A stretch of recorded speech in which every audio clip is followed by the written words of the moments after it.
Coba bayangkan ini, kalian buka mata dan tiba-tiba jadi bayi. Dan cewek rambut merah kerobot yang memanggilnya Achan ini ternyata ibunya. Tapi sebelum Kai sempat menyusun rencana hidup baru dan memikirkan cara memanipulasinya, bel pintu tiba-tiba berbunyi. Seorang kurir dengan santainya masuk membawa paket. Kai langsung sadar ada yang salah di sini. Makhluk itu jelas bukan manusia. Itu monster yang dikirim untuk membunuhnya. Dan dengan tubuh bayi sekecil ini, Kai tahu dia tidak punya peluang. Dia hampir tidak bisa menghindari serangan pertama monster itu. Lalu, dia memutuskan memakai satu-satunya senjata yang dia punya, botol susu bayi. Saat monster itu menerjang, Kai melempar botol tepat ke kakinya. Makhluk itu langsung terpeleset dan terbang keluar jendela. Kai akhirnya bisa sedikit tenang, berharap mimpi buruk ini selesai. Tapi tepat di saat itu, sebuah ekor tiba-tiba muncul dari punggungnya.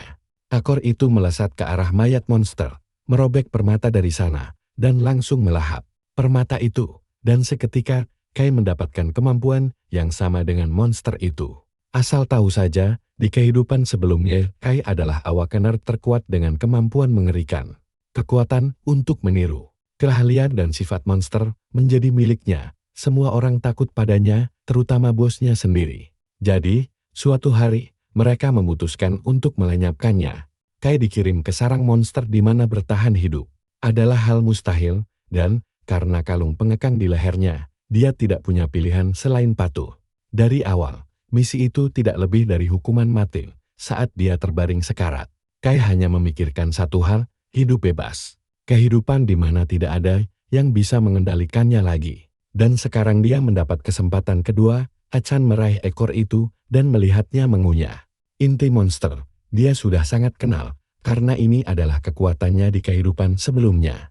Akor Toad, ini kemampuan luar biasa. Tapi dia bingung kenapa kekuatan ini masih ada bahkan setelah bereinkarnasi. Bencana besar dijadwalkan terjadi 4 tahun lagi. Dan Kai di masa lalu lahir 3 tahun setelah itu.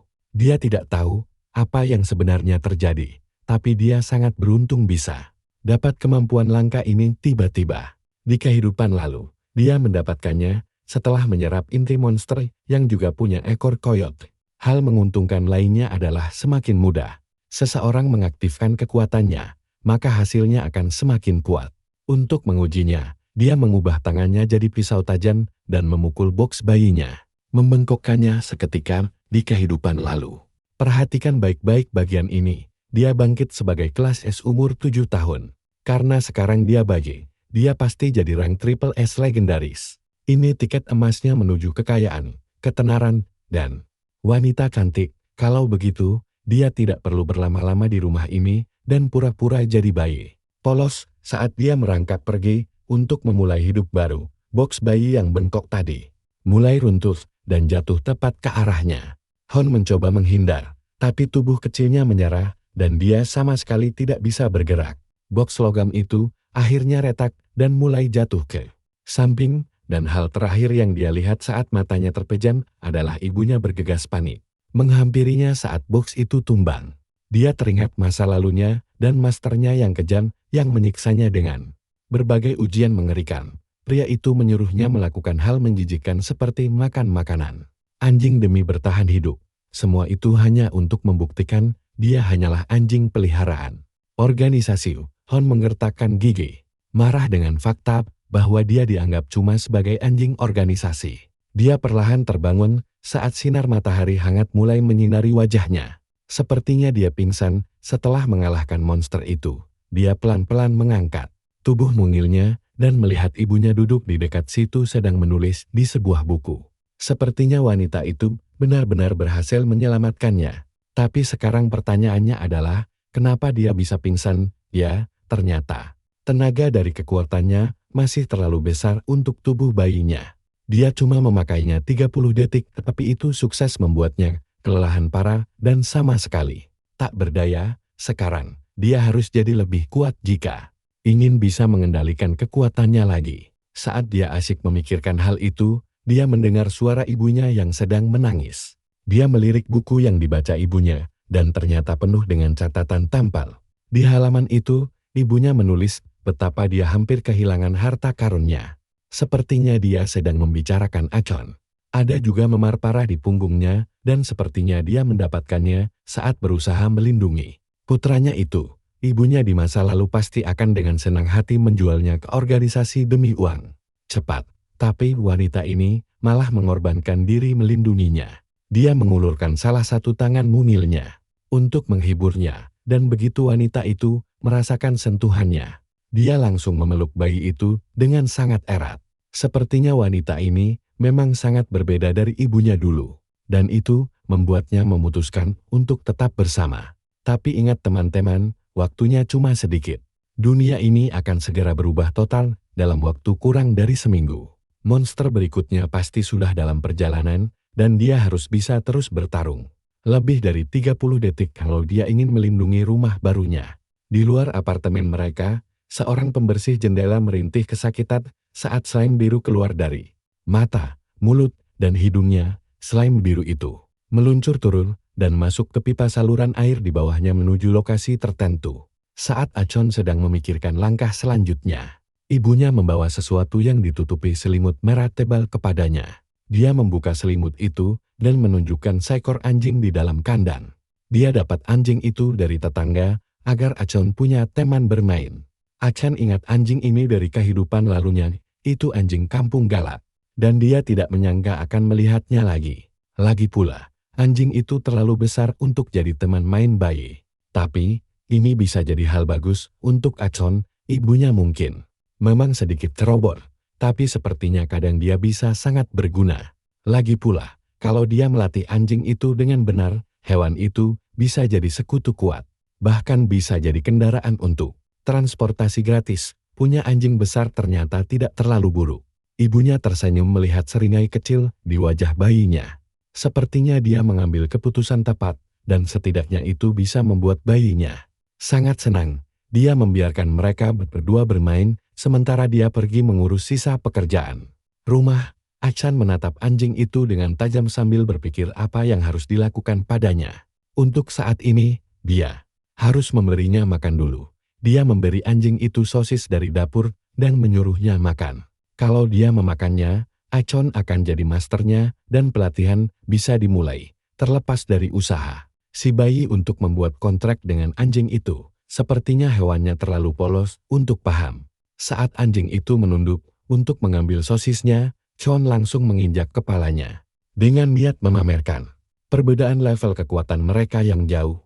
Tapi, meski si anjing sama sekali tidak mengerti ucapan bayi itu, bukan berarti dia mau menerima rasa tidak hormat ini. Anjing itu meninju wajah Acon dengan dua cakar telaknya, membuat bayi itu melayang ke belakang. Lalu dia berbalik santai untuk menikmati sosisnya, tapi bayi itu jelas tidak akan tinggal diam. Achan melompat untuk menyerang anjing itu dengan teriakan perang yang lantang. Dia menerkam si anjing, dan mereka berdua bertarung sengit, sementara sang ibu cuma tertawa melihat tingkah konyol mereka. Sepertinya mereka berdua sudah resmi berteman saat sedang memasak. Dia baru sadar kalau tepungnya habis. Tapi saat dia menunduk untuk mencarinya, seekor monster slime biru muncul dari wastafel dan menjulang tinggi di atas anjing dan bayi yang sedang bertarung, menargetkan wanita polos yang asyik mencari tepung baru untuk dimasak. Monster slime itu terangkat ke udara dan melesat langsung menuju ibu Achan. Sang anjing segera mengambil tindakan dan bergegas menyerang monster itu sebelum melukainya. Dia tiba tepat waktu untuk mendorongnya masuk ke dalam lemari wastafel sebelum slime menyerangnya. Syukurlah, sang ibu sama sekali tidak sadar apa yang sedang terjadi saat slime dan anjing itu bertarung di belakangnya. Son cuma melihat semuanya dengan wajah bosan tanpa ekspresi. Monster itu terlalu lemah untuk bikin masalah serius, tapi tetap saja merepotkan untuk diurus. Cairannya membuat serangan tebasan dan tusukan jadi tidak berguna. Jadi mereka harus cari cara lain mengalahkannya. Ibunya mencoba untuk keluar dari dalam lemari, tapi dia lebih peduli pada rasa sakit di kepalanya. Tanpa menyadari pertarungan sengit antara anjing dan monster tepat di belakangnya, slime itu pada akhirnya mulai membungkus seluruh tubuh anjing itu dan mulai berubah wujud. Nah, kalian pasti penasaran kan apa yang terjadi selanjutnya? Chen harus bertindak cepat. Dia ingat monster slime ini lemah pada kekeringan. Jadi, Dia harus mencari sesuatu untuk mengeringkannya. Matanya langsung tertuju pada botol susu bubuk miliknya. Dia membukanya, lalu melemparnya tepat ke arah monster itu. Slime itu langsung menyusut. Ikuti terus ceritaku, karena bagian ini kocak banget. Slime itu panik, kepanasan gara-gara susu. Saat monster itu berhenti bergerak, Achan mengambil kesempatan untuk mengurungnya di bawah tong sampah. Sepertinya situasi sudah aman. Anjing dan ibunya mengintip pelan-pelan dari balik meja dapur. Tapi lucunya, ibunya malah tidak sengaja menumpahkan tepung ke atas kepala mereka berdua. Membuat mereka berdua makin pusing dari sebelumnya. Karena ketumpahan tepung itu, ibunya buru-buru pergi mandi sebelum noda tepung merusak bajunya. Sementara itu, bayi kita Achan malah kegirangan karena berhasil menangkap monster. Slime itu bisa dipakai sebagai pengusir monster alami. Artinya, kalau dia berhasil mengoleskan cairan slime itu ke seluruh jendela rumahnya, rumah ini bakal aman dari serangan monster di masa depan. Tiba-tiba, tong sampah itu bergerak. Slime itu melompat keluar, memanfaatkan suasana sepi ini sebagai jalan untuk kabur. Anjing itu langsung mengadang sebelum Slime pergi terlalu jauh. Achan bergegas mencoba mengurungnya lagi, tapi monster licin itu berhasil lolos. Dan kali ini, sukses menghindari kurungan tong sampah.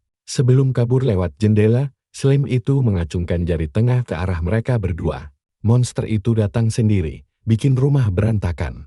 Lalu berani-beraninya kabur begitu saja, biarpun lemah. Slime itu terlalu sombong. Tentu saja itu bikin mereka kesal dan ogah membiarkannya lolos.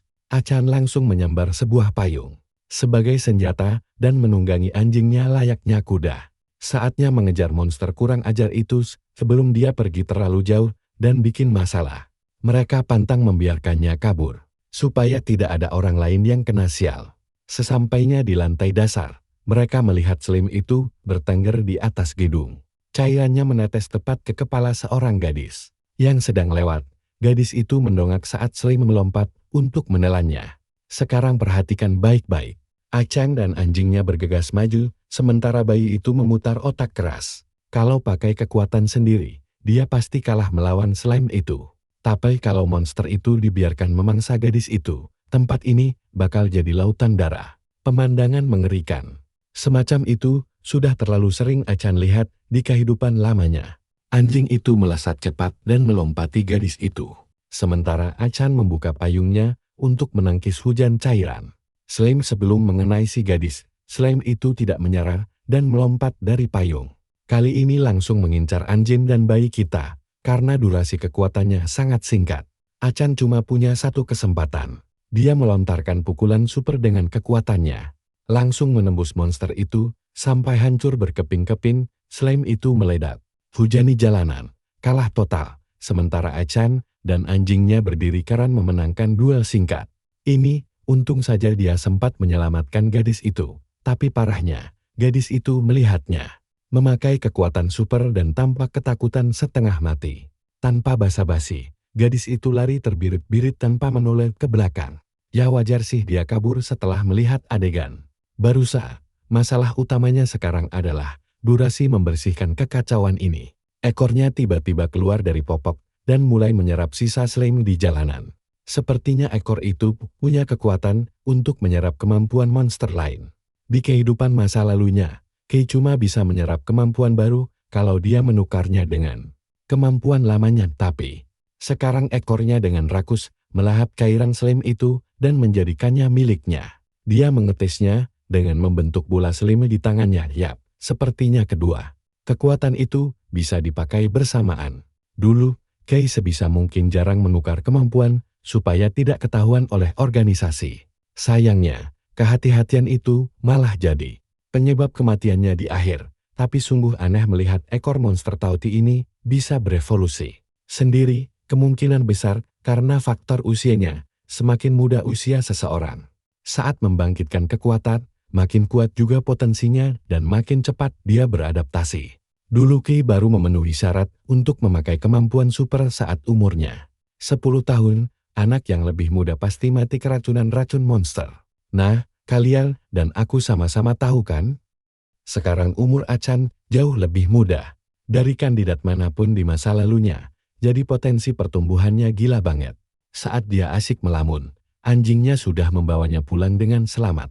Bayi itu melompat turun dari tunggangannya dan memakai kekuatan slam barunya untuk melapisi sekeliling rumah. Jaminan mutlak bebas monster. Sayangnya, tindakan sepal itu saja sudah cukup menguras seluruh energinya sampai lemas. Percuma memikirkan adaptasi kekuatan baru, karena staminanya sebagai bayi itu kelewat ampas untuk bisa dipakai bertarung dalam waktu lama.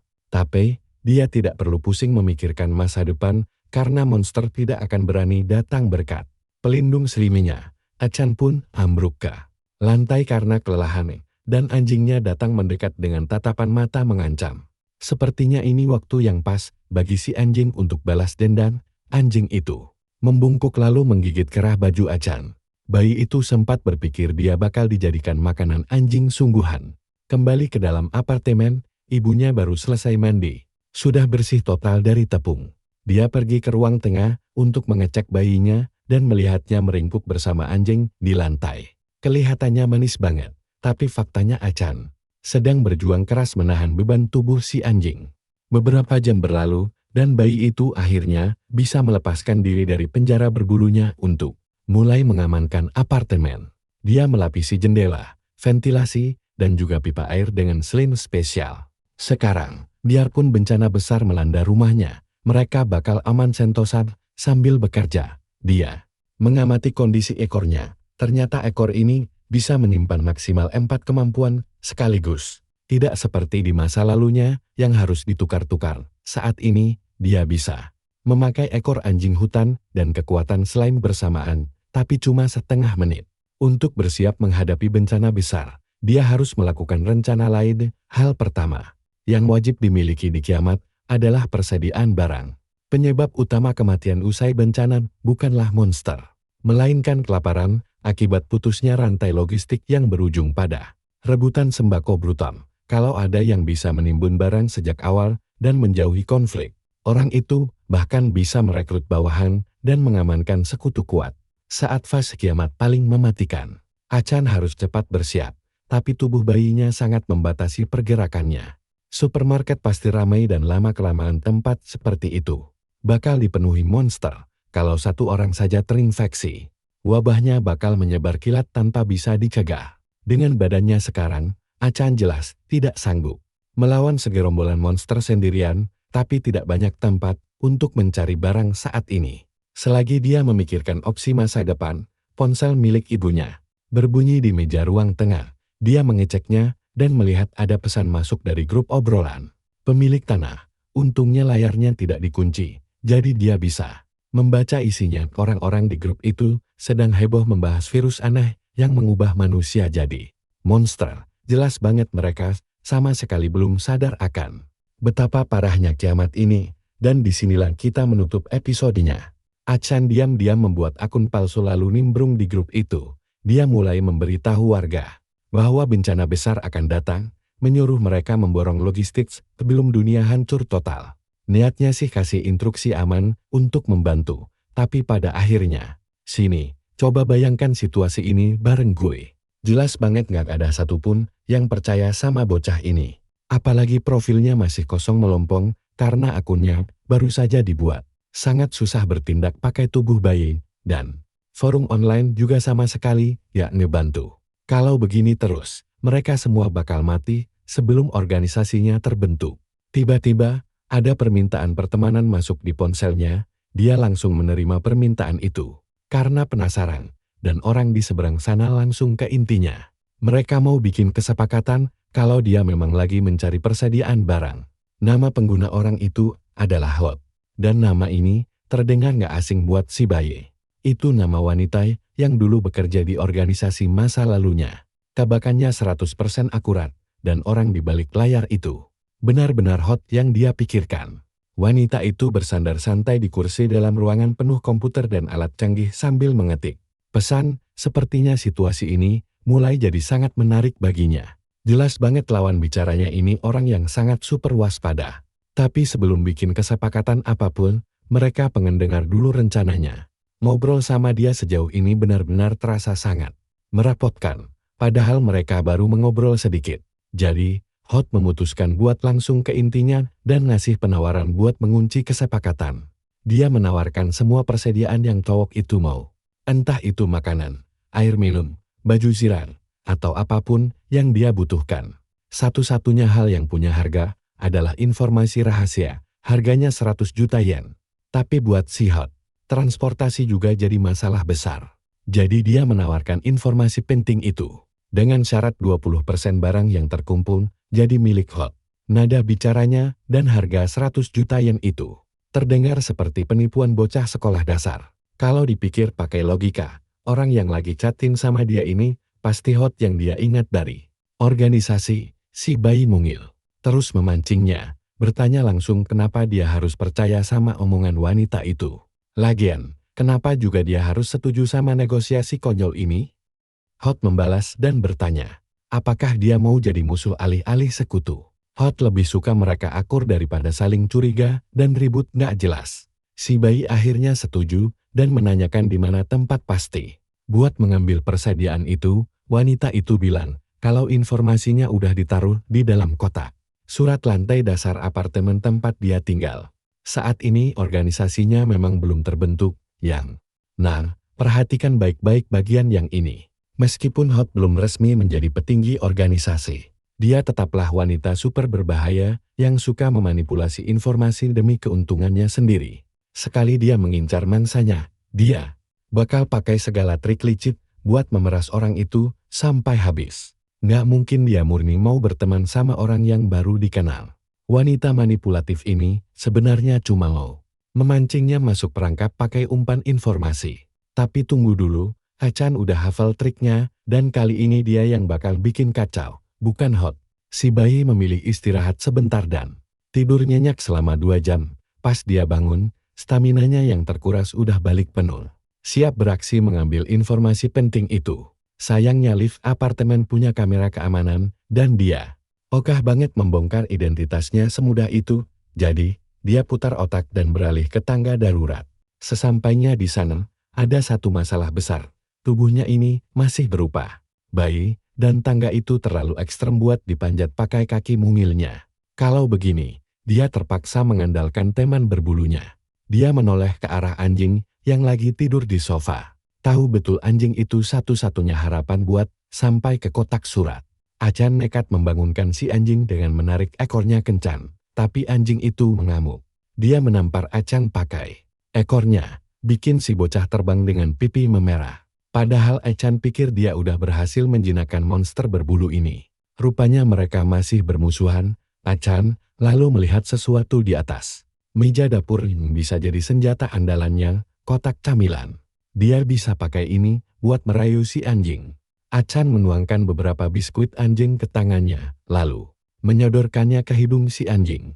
Dalam hitungan detik, anjing peliharaan itu bangun dan langsung setuju membantu. Biar tampangnya garang, ternyata gampang banget disogok makanan dengan amunisi. Transportasi super aman ini, langkah selanjutnya adalah menuju lokasi informasi Hot sebelum ibunya bangun. Dia menunggangi si anjing menyusuri lorong apartemen dan akhirnya sampai di area kotak surat. Di dalam salah satunya ada surat warna pink menyembul keluar. Itu jelas target utamanya, tapi sialnya ada kamera pengawas yang menyorot area. Itu Hot jelas sengaja pakai kamera buat melacak identitas aslinya. Kalau sampai ketahuan, datanya bakal langsung dijual dan Achan bakal kalah telak. Wanita itu ogah berurusan sama orang yang gak dia kenal. Makanya Achan wajib menjaga identitas rahasianya. Dia harus mengecoh wanita licik ini. Si bayi mengaktifkan kekuatannya, menyebarkan sulur merah tipis ke seluruh penjuru. Sumpah, kalian pasti mikir hal yang sama kayak gue. Cewek licik ini menaruh 3 kamera tersembunyi tambahan di sekitar sana. Sudah kelihatan jelas banget kalau dia sangat terobsesi pengen membongkar rahasianya. Hot tertawa puas di ruang komputernya. Nggak sabar melihat orang bodoh mana yang bakal masuk perangkap. Namun, tanpa ada satu orang pun yang mendekat ke kotak surat, dia malah dapat konfirmasi kalau lawannya udah mengambil surat itu. Hot panik dan langsung mengecek rekaman kamera pengawas, tapi dia cuma melihat anjing diam di sebelah kotak surat. Dia sama sekali nggak tahu kalau di balik anjing itu ada targetnya yang lagi bersembunyi. Sambil membaca surat itu, Diam-diam, Aksan udah menghitung titik buta kamera dan menjadikan teman berbulunya sebagai tameng. Buat membaca pesannya, dia menarik brosur dari kotak surat dan kabur tanpa ketahuan. Brosur itu mengarahkan dia ke promo diskon besar di supermarket terdekat. Dan disitulah lokasi persediaan barangnya. Pas dia lagi asik membaca brosur, ponselnya dibombardir oleh Hot, yang frustrasi menuntut siapa dia sebenarnya. Achan malah mengejek dan minta bayaran 100 juta yen kalau mau tahu identitasnya. Jawaban menyebalkan ini bikin Hot makin meledak karena merasa sangat diremehkan, dan dia bersumpah bakal bikin orang itu menyesal.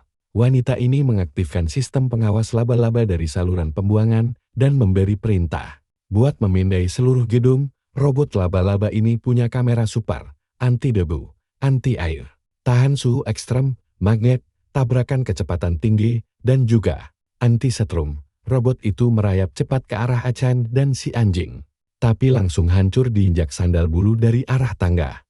Hot menjerit histeris karena robot seharga 30 juta dolarnya hancur berkeping-keping dalam sedetik. Pelakunya ternyata ibu Achan sendiri, yang turun buat mencari mereka gara-gara menghilang lumayan lama. Hot masih menangisi nasib robot laba-labanya yang remut, tapi untungnya fitur audionya masih nyala. Dia bisa dengar suara perempuan dari sana, lalu dia sadar fitur panggilannya juga aktif, yang berarti mereka juga bisa dengar suaranya. Dia ambil mikrofon dan mencoba mengancam siapapun di sana, berteriak kalau mereka belum menang cuma karena berhasil menginjak robotnya, karena udah rekam suaranya. Dia mengancam bakal menyebarkan pesan sama masa lalu gelap mereka ke seluruh internet. Dia terus mengoceh, tapi orang di seberang sana nggak merespons sama sekali. Ibunya malah sibuk mengajak mengobrol anaknya soal bajunya yang tipis dan takut masuk angin. Disitulah Hot sadar kalau orang di ujung sana sama sekali nggak bisa dengar dia, dan dia cuma ngomong sendirian dari tadi. Lebih parahnya lagi, setelah melakukan riset dengan koneksi jaringan internet super luasnya, dia tetap gagal melacak identitas asli targetnya ini. Siapapun orang ini, dia bersembunyi dengan sempurna. Sementara itu, Achan digendong gratis balik ke apartemen sama ibunya. Ibunya mengomel karena dia keluyuran sendirian. Jadi, apa pelajaran yang kita dapat? Jangan remehkan kekuatan emak-emak. Laba-laba robotnya remuk sisa 4% saja. Dan Hot cuma bisa merenung lalu mengirim pesan ke Achan lagi. Temani aku di sini, karena kita bakal lihat dia ngasih tahu si bayi kalau semua info dan supply dikasih gratis. Jujur saja, rasanya sangat mengecewakan melihat dia menyerah secepat itu. Padahal dia sudah bikin banyak kekacauan loh. Waktu mereka balik ke apartemen, ajaibnya Achan lolos dari hukuman karena kabur. Ibunya malah mengira si anjing yang membuka pintu itu sendirian, dan bayinya merangkak keluar dalam kondisi setengah sadar. Gara-gara itu, dia tidak bisa memanfaatkan si anjing lagi karena sekarang hewannya diikat agar kejadian aneh ini tidak terulang kembali. Menurut Hot, sebuah supermarket besar akan segera buka. Ini berarti dia bakal memberikan suplai dari persediaan yang dia curi dari orang lain. Melihat Hot melakukannya dengan sangat rela, dia ternyata lumayan dermawan juga setelah semua kejadian ini. Kalau Achan mau mengumpulkan material, dia harus bergerak sangat cepat. Tapi masalah utamanya, dia harus mencari akal untuk bisa pergi ke supermarket itu. Dia sengaja meninggalkan brosur di atas meja biar ibunya lihat, tapi malah sama sekali tidak digubris. Jelas mustahil kalau dia langsung jujur soal kiamat dunia kepada ibunya, tapi dia harus memikirkan rencana lain. Saat lagi asik mikir keras, dia tidak sengaja mendengar ibunya bergumam kalau susu sisa untuk 5 hari ini dia kesempatan emas yang sangat sempurna, dan dia bisa memanfaatkannya. Dia sengaja menumpahkan gelas susu di meja, lalu pura-pura tidur lelap waktu ibunya datang mengecek suara jatuh. Begitu ibunya mendekat untuk membersihkan tumpahan susu itu, dia akhirnya menyadari ada brosur supermarket di atas sana. Dia memungutnya dan mulai berpikir untuk pergi ke sana. Semuanya berjalan mulus sesuai rencana brilian Achan. Hari keberangkatan pun akhirnya tiba. Untuk ke supermarket, dan tebak apa? Ibunya memakaikan baju serba merah muda yang bikin si bayi pasrah. Selama mereka pergi, si anjing ditinggal di rumah dengan banyak makanan ringan. Mereka akhirnya sampai di sana, tapi sebelum masuk, Seorang petugas keamanan berlari mencegahnya dan bertanya mau ngapain di sini. Petugas itu bilang kalau sedang ada wabah penyakit menular yang sangat berbahaya dan orang-orang dilarang keluyuran. Sang ibu mencoba menjelaskan kalau dia cuma mau beli susu bubuk buat bayinya. Tapi petugas itu sama sekali tidak mau dengar. Dia ini pegawai pemerintah yang keras kepala dan Achan sadar kalau pemerintah juga bakal segera hancur lebur. Jadi mereka tidak perlu khawatir soal aturan begini lebih lama. Petugas itu cuma menjalankan perintah atasannya dan dia menyuruh sang ibu untuk segera pulang ke rumah waktu lagi ngomel-ngomel. Pria itu sama sekali tidak sadar ada monster mengendap di belakangnya sampai tangan monster itu menyentuh kepalanya. Dalam sekejap mata, monster itu meremas keras dan kepalanya meledak hancur seperti balon darah. Nah, perhatikan baik-baik, karena sekarang monster itu menatap ibu dan bayi yang tak berdaya. Ukurannya jauh lebih raksasa dari semua musuhon sebelumnya. Ditambah lagi, ini tipe proliferatif yang mematikan. Jadi makhluk ini tidak punya titik lemah sama sekali. Achan sebenarnya malas menunjukkan kekuatannya, tapi kalau dia diam saja, ibu dan anak ini pasti mati koyong di sini waktunya. Sudah mepet, dan pas dia mau bertindak, ibunya malah menarik dia keluar dari kereta dorong, lalu mencoba kabur. Achan sangat sadar lari itu percuma, karena makhluk gila ini adalah spesies monster dari level berbeda. Kecepatannya jauh di atas manusia, dan ibunya mustahil lolos kalau cuma berlari. Saat monster itu makin dekat, Achan tidak sengaja melihat kotak alat pemadam api di dinding. Tanpa ragu dia memakai kekuatannya untuk menghancurkan kotak itu. Boom! Asap tebal menyebar ke seluruh ruangan. Kepulan gas dadakan ini memberi celah bagi Achan untuk meluncur dari pelukan ibunya dan menyerang. Monster raksasa itu membuatnya terpental jauh dan menabrak dinding dengan sangat keras. Dia cuma punya waktu 30 detik sebelum debunya hilang untuk menghabisi makhluk ini. Dalam waktu super singkat itu, dia wajib menyelesaikan pertarungan gila ini sebelum ibunya sadar apa yang sebenarnya terjadi. Untung saja ibunya pingsan gara-gara kaget melihat serangan dadakan tadi. Jadi, dia harus memastikan semuanya sudah bersih. Sebelum wanita itu terbangun, dia lumayan beruntung ibunya tidak sadar setelah benturan tadi. Tapi waktu terus berjalan, tipe proliferatif menyimpan intinya di dalam kepala. Kalau dia bisa menyerang kepalanya, makhluk itu pasti mati dalam satu pukulan maut. Sialnya, monster itu masih baik-baik saja walau sudah kena hantam sebelumnya. Achan harus benar-benar memastikan monster ini mati dalam satu serangan sebelum sempat bangkit dan melukai dia atau ibunya. Tidak ada lagi jalan pintas yang bisa dia pakai seperti biasanya. Kali ini dia benar-benar harus adu kekuatan secara langsung. Syukurlah, paling tidak dia sudah bisa berdiri tegak sekarang dan tidak perlu merangkak lagi. Monster jelek itu mengambil inisiatif dan melompat brutal ke arah si anak. Tapi Achan dengan santai berhasil menghindar sebelum makhluk itu menabraknya. Lalu dia dengan lincah memakai kekuatannya untuk mengiris tubuh monster itu dengan benang tipis dari kemampuan kataknya. Walau gagal membunuh seketika, setidaknya dia berhasil membuat monster itu berdarah hebat. Setelah serangan telak barusan, keadaan memang lagi tidak menguntungkan. Tapi Hon sangat yakin kalau dirinya lah yang bakal keluar sebagai pemenang. Dia melesat maju untuk menyerang lagi. Kali ini, dia percaya diri bisa menandingi monster raksasa itu. Semua ini berkat tubuh super mungilnya. Dia bisa menghindari mayoritas serangan dengan mudah dan memakai benang kataknya untuk berayun mengelilingi serta mengikat erat tubuh makhluk itu.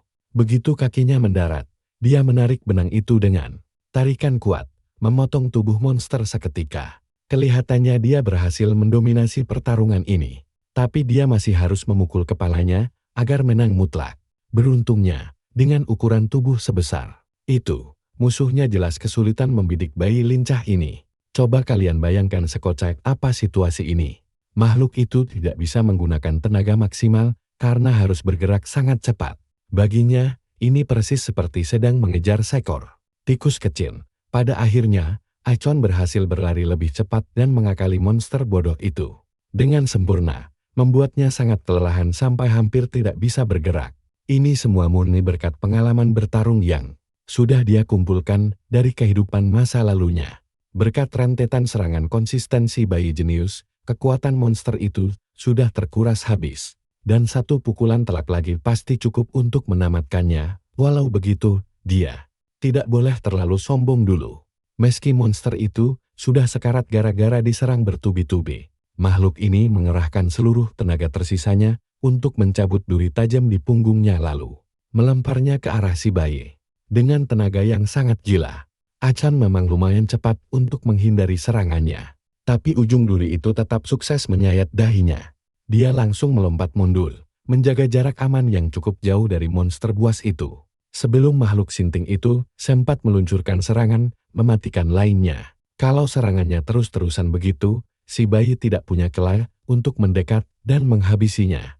Untuk saat ini, dia harus memutar otak mencari strategi lain, seperti serangan kejutan, atau mencari cara mengalihkan perhatian monster itu. Waktunya sudah hampir habis, dan dia akan segera merasakan efek samping fatal karena terlalu banyak memeras kekuatan aslinya secara maksimal. Sekarang, dia mungkin harus lari dan membawa ibunya pergi sejauh mungkin sebelum terluka parah. Waktu dia masih pusing memikirkan rencana, dia melihat ibunya kebingungan mencari-cari di sekitar lantai dasar bangunan. Sepertinya batas waktu Achan habis lebih cepat dari dugaan.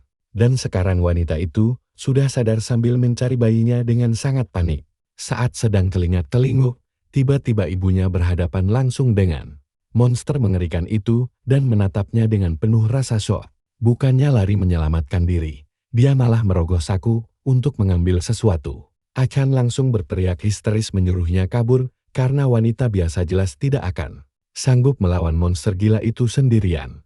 Tapi berhubung dia ibunya tokoh utama, pastinya dia punya kejutan. Dari dalam sakunya, dia mengeluarkan alat kejut listrik, lalu menembakkannya tepat ke arah monster, menyetrumnya dengan arus listrik tinggi sampai badannya kaku. Memang caranya sangat nekat, tapi ini pengalihan sempurna yang ditunggu-tunggu si bayi. Achan langsung melompat dari atas gedung menuju jalanan di bawah sana, tepat saat monster itu pulih, lalu menghempaskan ibunya sampai terpental. Mundur pas ibunya jatuh dan kebetulan memalingkan wajah. Achan datang, meluncur tajam dari langit dengan serangan super dahsyat, berniat membuang sampah ini untuk selamanya. Monster itu mendongak tepat waktu dan melihat bayi dengan energi meledak-ledak di kakinya, menghantam turun dengan kecepatan kilat. Serangan epik itu telak mengenai kepala sang monster, menghancurkannya berkeping-keping dan membunuhnya seketika. Ibunya masih terkapar pingsan saat si bayi berjalan pelan untuk mengecek kondisinya. Jujur saja, apa kalian setuju kalau momen ini epik? Meski dia belum terlalu sayang ibunya, nyawanya justru makin terancam kalau wanita ini tidak nekat melindunginya. Apalagi dia juga berhasil. Sini kumpul bareng aku, kita lihat lagi aksi bayi super kita. Ibunya nekat bertaruh nyawa buat nyelamatin dia dari bahaya. Walau skill ibunya masih kurang dan butuh banyak latihan, setidaknya dia mulai bisa percaya padanya. Pas lagi mikir gitu, efek samping dari kekuatannya langsung menyerang brutal. Dia pun tepar di sebelah ibunya dan pingsan total. Waktu dia sadar lagi, kepalanya udah diperban rapi, dan ada pria aneh bermata merah lagi masangin popok baru buat dia. Hon sama sekali gak kenal orang ini. Jadi jurus pertahanan diri andalannya adalah mengencingi wajah si pria. Buat ngusir dia pergi, ibunya panik parah dan langsung minta maaf. Berharap pria aneh itu gak ngamuk. Si pria santai aja ngelap air kencing di mukanya, sadar kalau dia pasti cuma bikin bayi itu ketakutan makanya ngompol. Dia lalu nanya apa ibunya akrab sama anjing mereka. Dan kelihatannya sang ibu udah kenal lama sama pria ini. Cowok itu kemungkinan besar adalah mantan pemilik anjing tersebut. Dan dia berterima kasih karena udah ngerawat peliharaannya. Hon malah lebih peduli sama fakta kalau ibunya jelas melihat monster yang menyerang mereka tadi. Tapi dia malah akting seolah gak ada apa-apa, terus dia sadar rambutnya basah. Artinya sang ibu pasti nangis diam-diam lagi waktu dia tidur. Pria itu bilang mereka mau pergi cari persediaan makanan dan ngajak dia buat ikut rombongan. Ini langsung narik perhatian Achan karena dia sadar nyari suplai makanan dan ngeborong semuanya bareng orang lain jelas bukan sebuah ide yang buruk. Tapi sebelum ikut mereka, dia harus ngambil inti kristal dari monster yang udah dia kalahkan tadi. Dia langsung lompat dari kereta dorongnya dan buru-buru lari menuju sisa mayat si monster. Pas dia pakai ekor kataknya buat nyerap kristal itu, dia langsung dapat kekuatan baru. Kali ini skill pengerasan tubuh, dan itu langsung menyatu sama aliran darahnya. Boleh juga skillnya, sekarang ekornya bisa jadi semacam tameng pelindung. Tapi sebelum dia merangkak balik ke stroller, dia mergokin pria aneh, tadi lagi nelpon seseorang. Dia lagi ngobrol sama orang lain, dan mereka ngebahas soal gimana bayi dan ibunya ini cuma jadi beban buat mereka. Dia juga ngebocorin alasan kenapa dia bawa ibu dan anak ini, yaitu kalau ada bahaya, mereka berdua bisa dijadiin umpan hidup biar agak berguna. Cowok ini beneran gila dan niatnya udah jelas busuk banget. Dia lalu nyuruh orang di telepon itu buat, sekarang perhatikan baik-baik, momen tegang dimulai. Pas Acan nguping soal rencana ngambil barang itu, dia gak sengaja nabrak truk tempatnya sembunyi. Dan si pria langsung noleh bersiap buat nyerang siapapun yang berani nguping. Pria itu nyamperin dia, ngira bakal ketemu orang berbahaya, tapi malah ngelihat bayi imut, yang bikin dia langsung nurunin kewaspadaannya. Seketika cowok itu ngelus kepala Acan sambil nanya gimana dia bisa sampai ke situ. Dia lalu lanjut nelpon dan bilang kalau si bayi denger obrolan mereka, tapi dia sama sekali gak peduli karena dia cuma bayi kecil. Lagian, bunuh bayi imut kayak Acan nanti juga bukan masalah besar. Bayi kita langsung nunduk cemas sadar kalau cowok di depannya ini benar-benar psikopat gila. Mereka semua lalu masuk mobil dan ibunya masangin sabuk pengaman anak di kursi belakang. Mereka pun siap berangkat bareng pria itu dan 3 orang lain. Acan gak percaya sama sekali kalau cowok gila ini yang nyetir, tapi dia gak bisa apa-apa. Coba aja dia bisa pakai kekuatannya, cowok itu pasti udah diremukkan dalam sekejap buat ngebuktiin siapa yang lebih kuat. Penumpang lain saling kenalan, dan ibunya nyoba basa-basi nawarin camilan. Aneh banget lihat orang-orang ini, kelihatan super santai padahal di luar sana lagi kiamat monster. Hon mulai mikir apa mereka belum pernah nonton video monster. Dan ngapain juga mereka nekat keluyuran sekarang. Si pria nyalain mesin, dan dadah-dadah ke penjaga area kompleks tempat mereka tinggal. Pas jalan, Hon sadar kalau sikap cuek mereka itu mungkin semacam mekanisme pertahanan diri.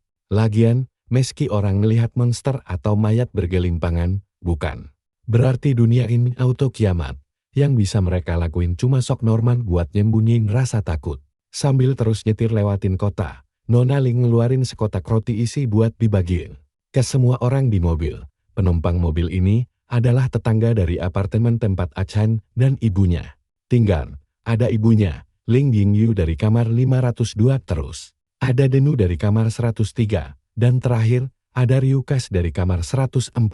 Ibunya terus nawarin camilan ke penumpang lain sepanjang perjalanan menuju ke supermarket itu. Ryukasan nanya gimana ibunya bisa kuat ngurus anak sendirian di masa sulit begini, apalagi dia masih muda dan cantik. Dan kelihatannya dia juga gak punya kerjaan tetap.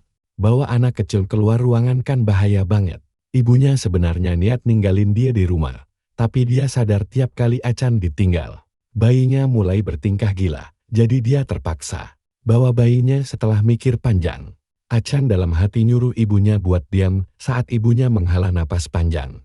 Kepikiran semua kekacauan yang terjadi gara-gara bayinya ini. Selama beberapa hari terakhir, salah satu cowok di depan adalah Chin Manoru dari kamar 504. Si supir nyeletung kalau Ling lumayan jago bertarung, apalagi dia berhasil numbangin monster raksasa pakai alat kejut listrik. Mereka juga bawa anjing peliharaan di truk belakang. Jadi ada tenaga tempur tambahan kalau ada bahaya. Ibu Hon sama sekali gak ingat kejadian aslinya, dan kalian sepemikiran denganku kan? Gak sadar anaknya yang MVP. Nah, pas nyetir lewatin kota, si supir ngerasa ada yang aneh. Harusnya ada banyak monster, tapi tempat ini justru sepi banget. Tiba-tiba, dia ngelihat seseorang lari panik di jalanan buat minta tolong.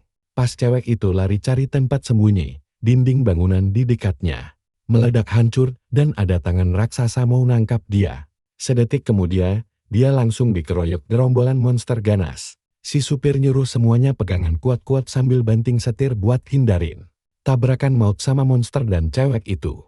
Mobil dan truk mereka ngedrift brutal buat ngehindarin kerumunan monster dan berhasil lolos dengan aman. Anjingnya menggonggong kencang di belakang pas para monster mengerubuti cewek malang itu dan nyeret dia ke tanah. Dia teriak minta tolong saat monster-monster itu menindih dan menyerangnya.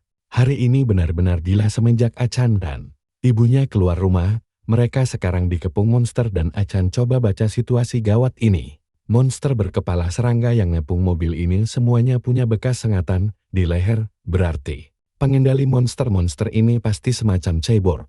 Bos parasit ini adalah tip monster parasit yang punya kemampuan buat ngubah manusia jadi cyborg. Kekuatan individu mereka emang gak seberapa, tapi kalau bergerombol, ceritanya beda. Dan selama bosnya masih hidup berkeliaran, pasukan monster cyborg ini bakal terus berkembang biak. Langkah terbaik sekarang adalah cari cara buat kabur secepatnya. Sisa monster serangga yang gak ikutan meroyok cewek malang tadi mulai ngedeketin mobil buat nyerang penumpang. Jarak mereka udah terlalu dekat dan bikin supir panik. Dan dalam hitungan detik, satu monster berhasil ngancurin kaca depan mobil. Achan ngelihat sekeliling dan tahu kalau masih ada harapan buat mereka semua selamat dari neraka ini, tapi dia harus pusir mereka secepatnya sebelum jumlah monsternya makin gak ngotak. Sayangnya, dia cuma bisa pakai kekuatannya selama 30 detik. Dan, kalau semuanya dihabisin sekarang, maka tamat. Sudah riwayatnya, dia ngelirik isi mobil dan mikir apa ada penumpang yang bisa bertarung. Ryu menatap putus asa keluar mobil, melihat cewek yang lagi digigit dan dimakan hidup-hidup. Dia teriak, nyuruh orang di mobil berhenti buang-buang waktu dan tolongin cewek itu. Ini bikin Achan emosi berat, karena dia sadar orang ini bakal jadi beban ke depannya. Daripada mutar otak buat nyelamatin semuanya, dia malah nangis nyuruh orang bantuin dia. Mending tinggalin aja beban satu ini, karena dia juga ampas kalau diajak tarung. Shin Manoru nyuruh mereka jangan nekat nolongin. Jadi kalian dan aku penasaran kelanjutannya kan? Cewek itu udah punya luka sengatan di leher, berarti udah mustahil diselamatin. Mata Manoru emang super tajam, tapi dia jelas terlalu tua buat. Sini kumpul bareng aku, kita lihat kelanjutannya. Apa dia berguna buat bertarung, atau cuma jadi tukang angkat barang? Sopirnya nanya apa kita tabrak saja kekacauan ini, tapi kalau mau nekat, mereka harus basmi dulu monsternya sebelum mereka semua mati konyol. Achan benci banget ide itu. Kelihatan jelas si sopir malah mau bikin mereka tewas. Cowok itu benar-benar nggak bisa diandalkan pas lagi. Ginting sopir truk di belakang mereka juga sama aja sosnya. Tiba-tiba Dinku ngambil benda keras dari dalam mobil dan teriak kalau dia bakal turun tangan bantu. Sebisanya, pria itu memang kelihatan culun, tapi siapa tahu dia tipe karakter yang mendadak ngamuk nggak jelas. Dia sok berani bilang nggak takut, tapi ya ampun, kelihatan banget dia payah. Jadi sepertinya, beneran gak ada satupun di mobil yang bisa ngalahin monster-monster di luar sana. Ibunya langsung rogoh tas, ngeluarin pistol yang dipakai tadi. Begitu Den dengar ibunya mau maju bawa pistol, dia langsung ciut dan batal ikut campur. Pas mereka lagi ngobrol santai, tiba-tiba ada benda tajam nusuk masuk ke mobil. Langsung nembus dada si Den. Tubuhnya langsung kelempar keluar mobil kayak boneka rusak. Terus, cakar-cakar tajam merobek sisi mobil. Dan seekor monster, serangga aneh nongolin kepala seramnya ke dalam, lalu tanpa babi bu langsung nusuk Ryu pakai cakarnya, mati seketika. Gila, ini pasti tubuh asli dari bos para monster itu. Dia pasti sembunyi dari tadi, nunggu momen paling pas buat nyergap. Perhatikan baik-baik ya, karena nggak ada orang dewasa yang berguna. Sepertinya si bayi kita ini yang harus turun tangan. Tapi belum sempat dia bangun, sebuah sengatan tajam meluncur cepat ke arah ibunya. Sang bayi kalah cepat buat mencegah serangan itu. Tapi anehnya, alih-alih nusuk ibunya, sengatan itu malah nancep di jok mobil. Mereka langsung noleh ke arah depan, dan terkejut lihat Shin Minoru nahan monster itu pakai tangan kosong. Kakek Minoru sadar kalau ini pasti bos besarnya. Si monster pun langsung muter dan mencoba musuk wajahnya. Tapi kakek itu malah nangkap sengatnya dan mematahkannya. Gila banget. Kakak ini jelas bukan orang sembarangan. Dia bisa-bisanya menahan serangan, mematikan bos monster cuma dengan tangan kosong. Monster itu teriak kesakitan pas kakak menusukkan sengatnya sendiri ke lehernya. Teriakannya makin pelan, lalu mati, dan Shin Minoru membuang bangkainya begitu saja. Membiarkannya jatuh berdebum ke atas aspal. Sambil ngusap darah di wajah, dia malah ngeluh soal umurnya yang makin tua. Di sisi lain, Achan Chengu kegirangan sadar kalau kakek ini benar-benar mesin pembunuh mematikan. Tapi tunggu dulu, pertarungan belum selesai. Monster di tanah itu ternyata punya fase kedua, jadi mereka nggak boleh lengah. Achan memang nggak kenal siapa kakek ini, tapi cuma nincar jantungnya aja nggak cukup buat bunuh monster itu. Benar saja, monster menjijikan itu mulai bangkit lagi dan siap menyerang balik. Bayi itu nggak bisa ngomong, jadi dia cuma punya satu cara buat peringatin si kakek sebelum terlambat. Dia nangis sekencang-kencangnya, bikin si kakek langsung noleh ke belakang dan nyaris aja ngehindar dari serangan diam-diam monster. Serangga itu, sang kakek rupanya udah pernah lihat ini waktu masih di divisi tempur khusus. Dia langsung paham kalau tusuk jantung gak mempan, pantas saja kakek ini kelihatannya super kuat. Dia mantan divisi tempur khusus, makanya udah terlatih banget ngadepin monster kayak gini. Pria tua itu langsung lompat keluar mobil buat ngabisin monster itu sampai tuntas. Sepertinya cara biasa nggak akan mempan.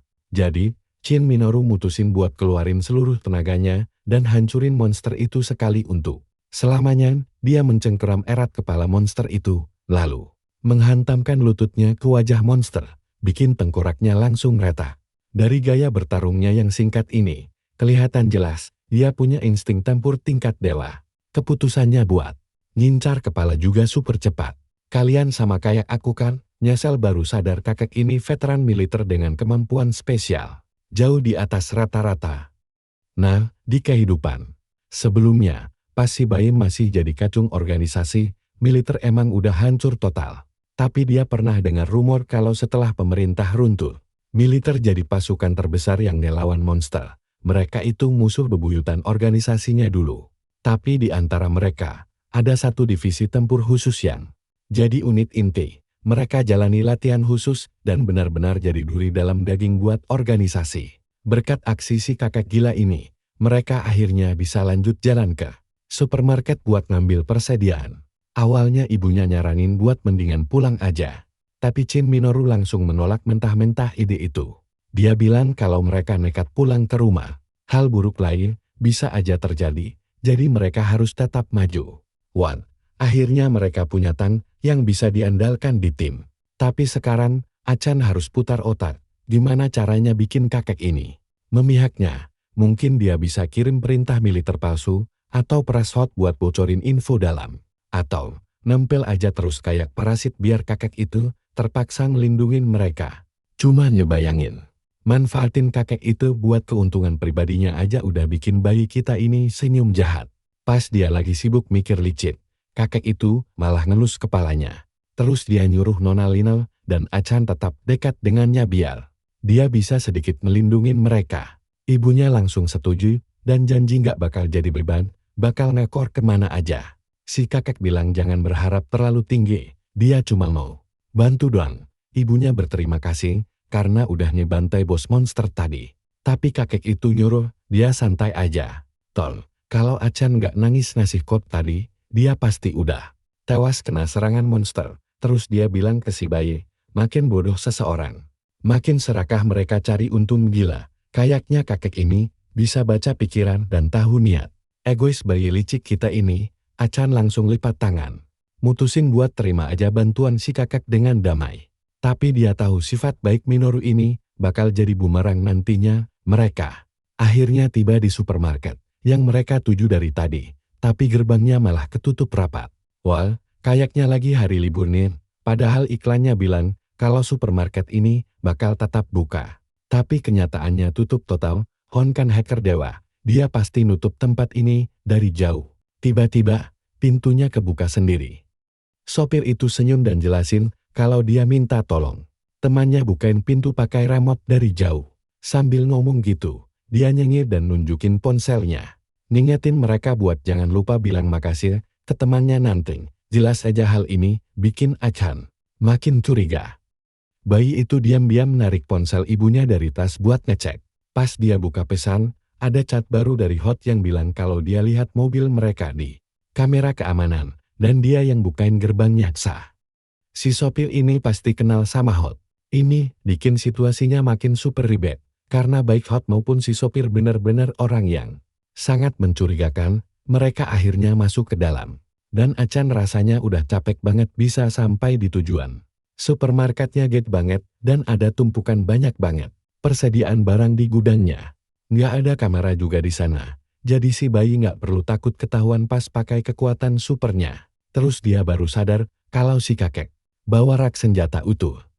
Wajar sih buat mantan tentara divisi tempur khusus. Tapi anehnya, sekarang pas mereka udah masuk supermarket, cowok sopir yang memandu mereka dari awal mendadak lenyap ditelan bumi. Ditambah lagi, nggak ada satupun staf di sana. Jadi nggak mungkin buat beli atau bayar di kasir.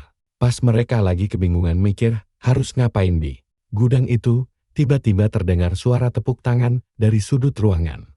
Mereka noleh ke depan dan lihat si sopir tadi senyum licik sambil nepuk tumpukan kardus. Lalu dia deklarasikan kalau semua isi toko udah diborong habis oleh organisasinya. Dari sini, kita berdua tahu situasi bakal kacau. Momen yang paling ditakutin kayak kejadian juga. Orang di depannya ini ternyata adalah anggota organisasi jahat itu. Anjingnya kayak aja sampai menggonggong galak ke dia. Si sopir akhirnya bongkar kedok aslinya. Ngaku kalau dia cuma manfaatin mereka buat dapat akses ke dalam. Sini kumpul, kita bakal lihat gimana bos kecil kita ini beresin para sampah di supermarket. Pas si preman lagi asik ngocen, Kai langsung ngenalin tato di lengan orang itu. Tato itu bukti jelas kalau dia beneran anggota organisasi jahat. Matanya sinis banget, dan dia ngeklaim kalau supermarket ini sekarang milik Lotus Society. Suaranya bener-bener ngancam. Ancaman itu jelas ditujuin buat si kakek veteran. Dia ngeluarin senjata dari saku, nyuruh semuanya diam. Dengar nama organisasi itu, Kai langsung kaget, dia sadar kalau cabang organisasi ini tuh sama sekali nggak biasa. Mereka komplotan perintis yang ngurusin proyek perburuan gila itu. Kelompok ini bahkan udah mulai bikin rusuh. Jauh sebelum bencana aslinya dimulai. Pasti itu alasan mereka nimbun barang. Mereka tahu kiamat bakal datang. Pantas saja dari awal, udah ngerasa ada yang nggak beres. Nada bicaranya aja udah ngeselin banget, tapi siapapun orang ini, bayi Kai siap nyabisin dia. Sementara itu, Lena dan si kakek langsung sadar betapa gawatnya situasi mereka. Pas lihat para kerucung ngepung mereka. Tapi si kakek emang jagoan. Dia refleks ngambil sekop dan melempar itu lurus ke arah generator. Lemparannya keras banget, nancep ke mesin, yang bisa meledak kapan aja, dan suara percikan api mulai kedengaran. Tapi si sopir malah tetap berdiri santai, si kakek langsung curiga lihat gelagatnya. Tiba-tiba orang itu senyum sinis dan ngeluarin remote buat ngendaliin troli. Kakek sadar rencananya berantakan. Dia lompat buat mukul si sopir, tapi di detik terakhir malah kepental. Gara-gara tumpukan kardus, detik berikutnya, moncong pistol udah nempel di depan muka si kakek. Sambil ketawa meremehkan, anggota organisasi itu bilang gak bakal biarin seorang veteran militer lolos gitu aja. Dia ngancam kakek buat diam. Tapi di luar dugaan, Lin maju bawa pistol, nyuruh preman itu mundur atau dia tembak. Lin nuntut penjelasan. Si preman malah geli. Dia sadar Lin beneran polos dan gak paham situasi bahaya ini. Dia ngeledek. Apa Lin masih mikir dia baik kalau sampai dia tembak? Tapi Lin yang terlalu positif malah nawarin buat bagi-bagi persediaan. Kayak lagi ngadain piknik aja, si preman ngakak lihat kepolosannya yang di luar nalar. Lin bertingkah seolah dia yang pegang kendali. Preman itu ngingetin pas dia nitipin anjing ke Lin. Bukan karena baik hati ya, tapi karena pas mau nagih utang, si pemilik asli udah telas. Jadi dia mutusin buat buang anjing itu juga. Terus Lin muncul, dan dia pikir pasti lucu lihat Lin repot ngurus anjing diri sama bayi. Hebatnya, dulu semuanya baik-baik aja, tapi perhatiin baik-baik ya, ini bakal pecah. Sambil nodongin pistol, dia nolak idil berbagi persediaan karena emang gak cukup. Detik berikutnya, semua anak buahnya ngeker mereka. Si bos bilang orang lemah kayak Lin mending mati aja. Kata-kata ini langsung mancing trauma Kai pas dia masih dikendalin organisasi gila itu. Sampai terpaksa makan tikus. Demi bertahan hidup, dulu, dia diremehin persis kayak gini. Lamunannya buyar pas anjingnya udah siap nyerang para preman. Kai langsung gerak cepat melempar selim ke arah generator dan langsung bikin mati lampu total. Kegelapan dalam sisi ruangan. Si bos buru-buru teriak nyuruh pasukannya berhenti nembak sampai ada cahaya. Di saat yang sama, bos itu ngangkat senjatanya, nggak mau rugi, Kai aktifin kekuatan buat mukul. Tapi si kakek tiba-tiba nyela dan malah nendang bos itu duluan. Kai dan si kakek saling tatap. Dengan shock berat, Kai sadar ini sial banget ketahuan kakek-kakek mantan militer. Ujung-ujungnya, mereka bisa aja nganggap Kai ini monster, dan peluang dia dijadiin kelinci percobaan laboratorium tuh gitu banget.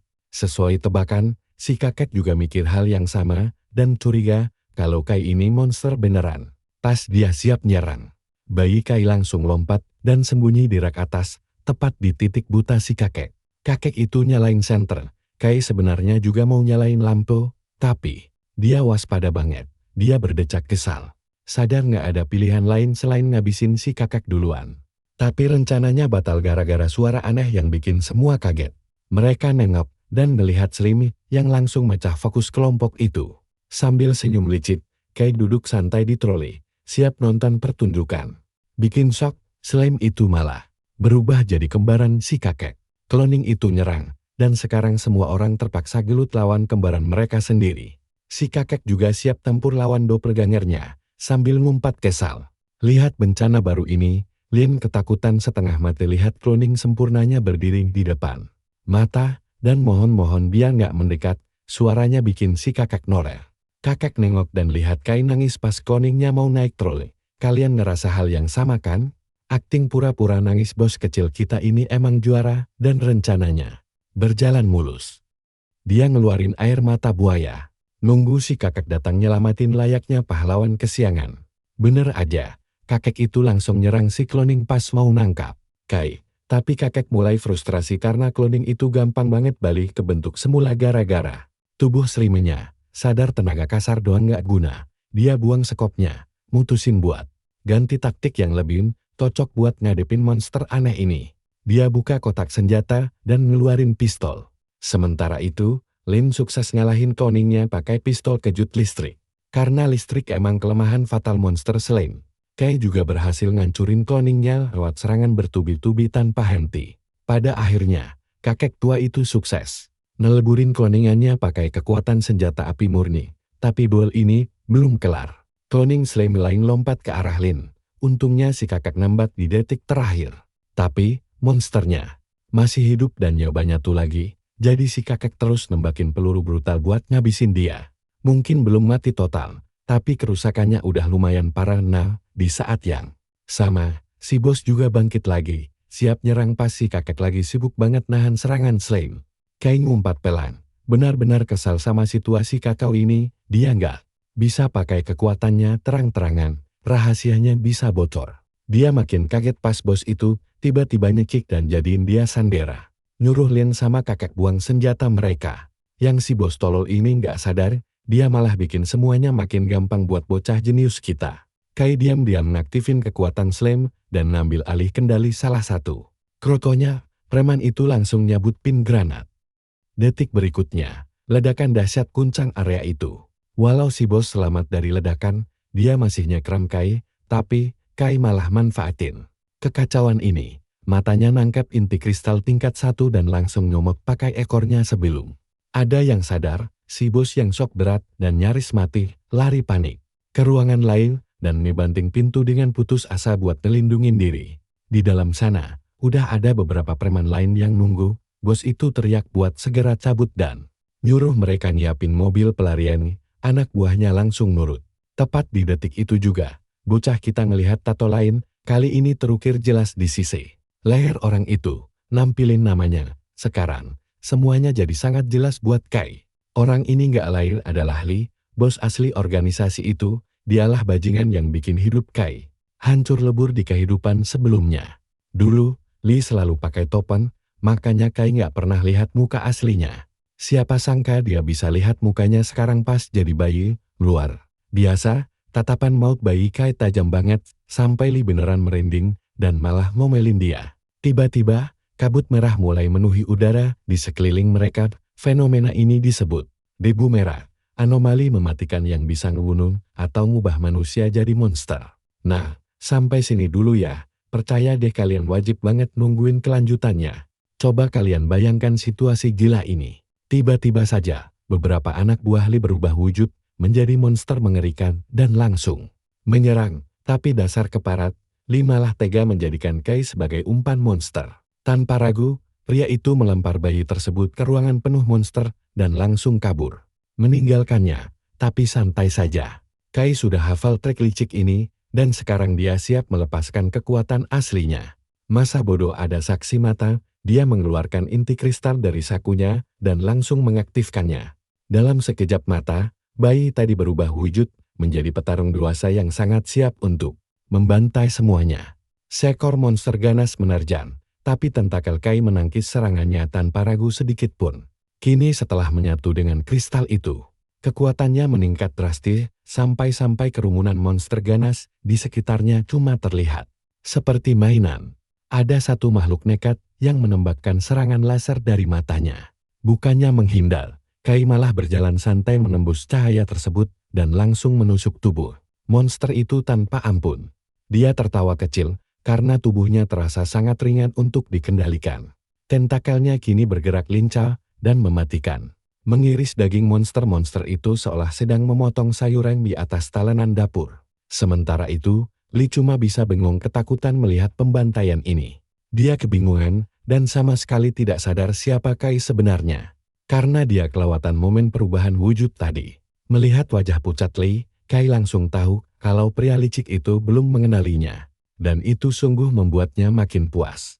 Kai melangkah maju dengan tatapan membunuh yang sangat tajam, sudah tidak ada keraguan lagi sekarang. Momen balas dendam akhirnya tiba. Walaupun panik setengah mati, Li buru-buru bersiap membela diri.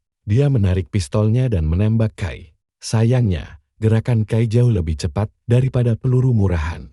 Itu sendiri, meski tubuh dewasanya ini bukan tubuh aslinya dibandingkan wujud bayinya. Kecepatan dan kelincahannya benar-benar berada di level dewa. Saat Kai melesat maju dan memotong jarak di antara mereka. Hingga sangat dekat, Li mengira dia pasti seekor monster. Tapi jagoan kita tidak memberinya kesempatan bicara. Dengan satu gerakan kilat, dia melempar Li sampai menabrak keras sudut ruangan. Sambil memuntahkan banyak darah, Li menggumamkan sebuah kisah yang pernah dia dengar dari seseorang. Kai sempat penasaran siapa orang itu, tapi waktunya tidak pas untuk mengobrol santai. Tiba-tiba saja, Li mengeluarkan sebuah alat suntik. Perhatikan baik-baik bagian ini. Pria itu menyuntikkan obat aneh ke tubuhnya, dan dalam hitungan detik, tubuhnya membengkak menjadi wujud monster menjijikan.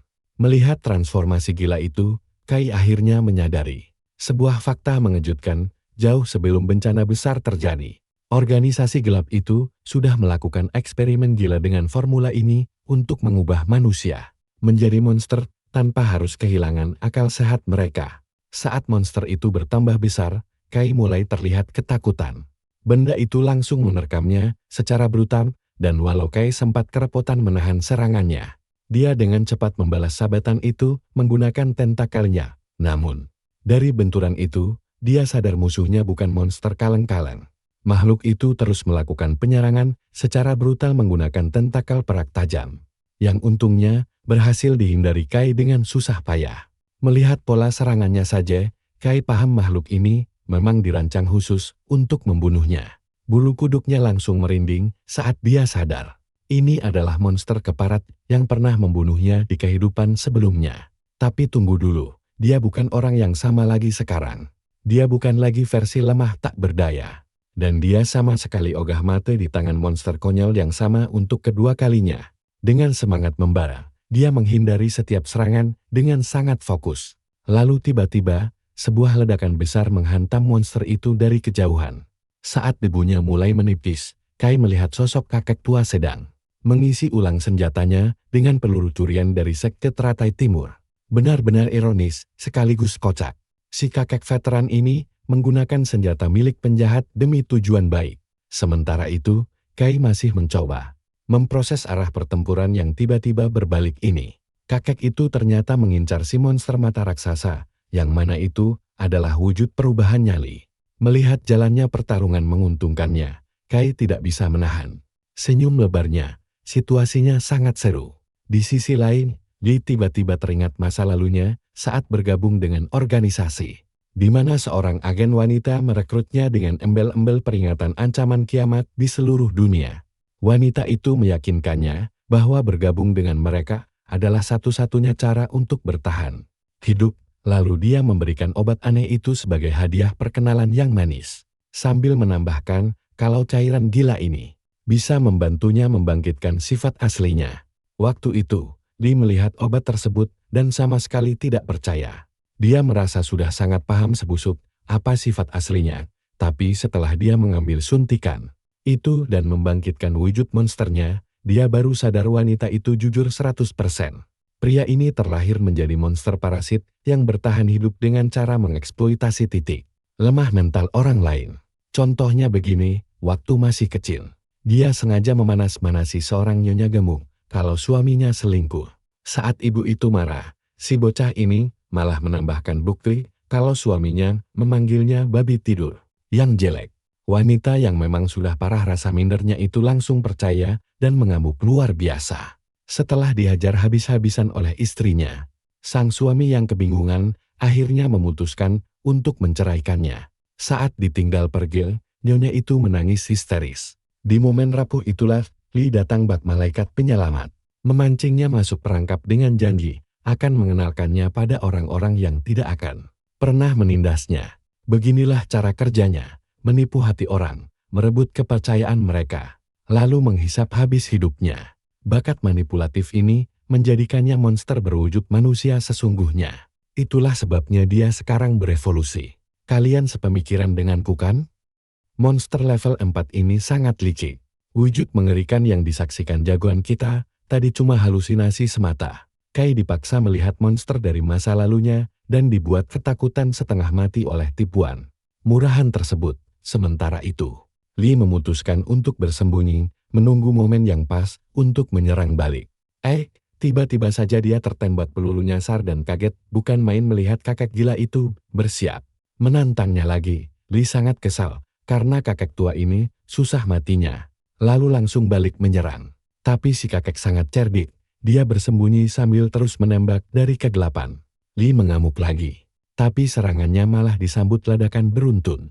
Benturan itu menghasilkan asap tebal yang membuat pandangannya benar-benar kacau. Jelas saja Kai langsung memanfaatkan momen emas ini dan menyelinap masuk ke titik butanya dari arah belakang. Saat Kai menyerang, Lee mengumpat kasar karena kesal ilusinya bisa dipatahkan secepat itu. Kai maju satu langkah dan dengan sombong menyatakan kalau Lee itu cuma penipu level 4 yang selamanya jadi ampas. Sambil tersenyum sinis, dia mencambuk Lee dengan tentakelnya, membuat monster penipu itu memaki-maki kesakitan. Detik berikutnya, Lee nekat mencoba menciptakan ilusi baru untuk menjebak Kai. Tapi kali ini, trik tersebut gagal total. Lee benar-benar frustrasi keahliannya macet. Di sisi lain, Kai teringat momen menyakitkan saat dia mati konyol gara-gara halusinasi. Sambil dalam hati berterima kasih pada Lee atas pengalaman itu, dia melepaskan seluruh kekuatannya. Kecepatan kilat Kai sukses bikin Lee panik setengah mati. Setelah dihajar sampai berdarah-darah, Kai malah bertanya dengan nada super santai apakah dia sudah menyerah. Tapi Kai sadar ini baru sekadar pemanasan.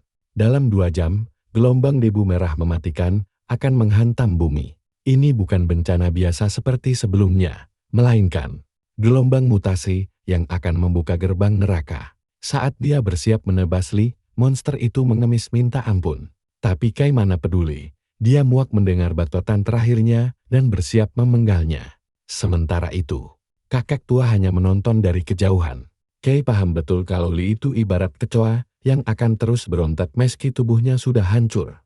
Jadi, cara terbaik menyelesaikannya adalah langsung menebas. Putus lehernya, tepat saat serangannya melayang, dia kembali terkena ilusi. Ibunya mendadak muncul sambil menangis, bertanya apakah Kai tega membunuhnya juga.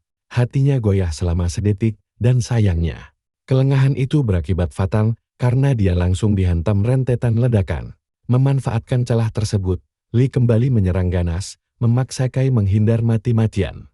Begitu Kai berhasil bangkit berdiri, si keparat Lee berteriak sombong kalau Kai tidak akan pernah bisa membunuhnya. Dia mengklaim bisa membaca isi pikiran dan menebak semua gerakan Kai. Lee tahu sisa energi lawannya cuma cukup untuk satu serangan, karena itu jagoan kita malah kepikiran untuk melempar urusan ini ke si kakek. Sialnya, seakan bisa membaca pikiran itu, Li menghindari peluru kakek dan mengejeknya. Menantang apakah dia cuma mau jadi penonton terus. Jadi, apa yang kita lihat selanjutnya? Kai mengumpat kesal, sadar senjata biasa sama sekali tidak mempan. Sementara Li yang arogan itu sangat yakin bisa menebak taktik murahan si kakek. Sini ngumpul, kita bakal saksin gimana epiknya cerita ini. Dengan tawa jahat dan ngaku sebagai dewa, Li jalan ke tempat si kakek sembunyi. Tapi pas dia sampai, granat jebakan kakek itu meledak. Tepat saat Li menginjakkan kakinya. Melihat Li terluka, Kai langsung memuji insting tajam si kakek. Dia lalu bertanya-tanya kemana kakek itu pergi. Seakan menjawab, si kakek tiba-tiba muncul di belakang Li dan bersiap menyerang. Tapi Li menghindar di detik terakhir. Li bersiap membalas, tapi Kai memanggil namanya untuk mengalihkan perhatian. Gangguan mendadak itu bikin Li kaget, sambil tersenyum licik. Li nanya ke Kai apa dia mau tahu masa depannya. Saat dia lengah sesaat, kakek itu menembaknya. Tiba-tiba, sebuah visi aneh menembus pikiran Li. Dia melihat dirinya sendiri sedang berurusan dengan orang-orang lemah di bawahnya. Kai nunjukin masa depan di mana Li selalu jadi pecundang. Dan pada akhirnya nggak berguna, Kai bilang itulah takdirnya. Marah besar, Li memegang kepalanya dan menyangkalnya visi lain muncul. Memperlihatkan dia tunduk di depan orang lain dengan pose menyedihkan. Dia nolak keras masa depan itu. Namun, dia menyerang membabi buta, tapi ujung-ujungnya malah melukai dirinya sendiri. Detik berikutnya, mereka semua bengong gak percaya karena Li malah memotong kepalanya sendiri. Melihat itu, Kai tersenyum puas. Dia berhasil menipu si penipu ulung. Saat kepala Li terlempar dari tubuhnya, dia kembali melihat ingatan Kai. Matanya melotot ketakutan melihat monster yang berdiri di depannya. Sedetik kemudian, kepalanya yang putus jatuh ke tanah, dan dia berteriak menyuruh. Kai keluar dari pikirannya, dia berteriak. Bilang kalau ini arti sebenarnya dari peringatan soal bayi itu. Si kakek melirik Kai dengan rasa penasaran tingkat tinggi. Li melanjutkan dengan suara serak bahwa Kai adalah telur pembawa bencana, bikin Kai dan si kakek kaget. Li memperingatkan, dengan memulai revolusi ini, Kai kehilangan kesempatan hidup normal. Mulai sekarang, pihak organisasi bakal memburunya tanpa ampun. Sebelum dia bongkar rahasia lain, suara tembakan terdengar dan Li dibungkam selamanya oleh peluru. Kai dan kakek itu langsung menoleh ke arah suara sosok baru. Perhatikan baik-baik nih, sosok baru turun dari jeepnya. Dengan santai bilang kalau kita nggak cepat habisi musuh, mereka bakal jadi bumerang. Pas Kai sadar pria itu orang militer, dia langsung waspada penuh. Pria baru itu memanggil si kakek dengan sebutan guru. Karena ajaran yang baru dia sebutin tadi. Namanya Kapten Leon, tapi dia lebih terkenal dengan julukan Serigala Salju. Sebelum guru dan murid itu saling sapa, monster lain muncul di belakang Leon. Tanpa berkedip atau bergerak sedikit pun, dia membunuh monster itu. Karakter utama kita yang ngintip dari balik kotak, benar-benar syok berat melihatnya. Saat itu juga, si kakek bertanya apa Leon sengaja datang ke sana. Soalnya dia berniat pulang buat ngurus cucunya. Sambil mengeluarkan ponselnya, Leon malah memohon pada gurunya buat balik ke markas besar, karena status mereka lagi darurat. Dia lalu nunjukin foto cucu si kakek yang ternyata aman dan sehat. Leon ngingetin kalau pihak militer sangat butuh komandan mereka. Dengar obrolan ini, Kai langsung sadar kalau kakek ini rupanya komandan tertinggi di militer. Kemudian, Leon nanya ke kakek itu apa dia mau memastikan sendiri keselamatan cucunya. Kakek itu setuju buat ikut dengannya. Sementara itu, Kai panik dan bingung harus ngapain. Saat dia gerak, itu narik perhatian mereka. Gak sampai sedetik, Leon udah ada di depannya, menodongkan senjata. Untungnya, Kai udah berubah wujud jadi bayi. Leon dengan curiga bertanya, apa bayi ini monster yang dia lihat barusan? Kai, sementara itu, merasa ketakutan setengah mati. Dia mikir apa Leon bakal nembak dia, tapi kakek itu ikut campur.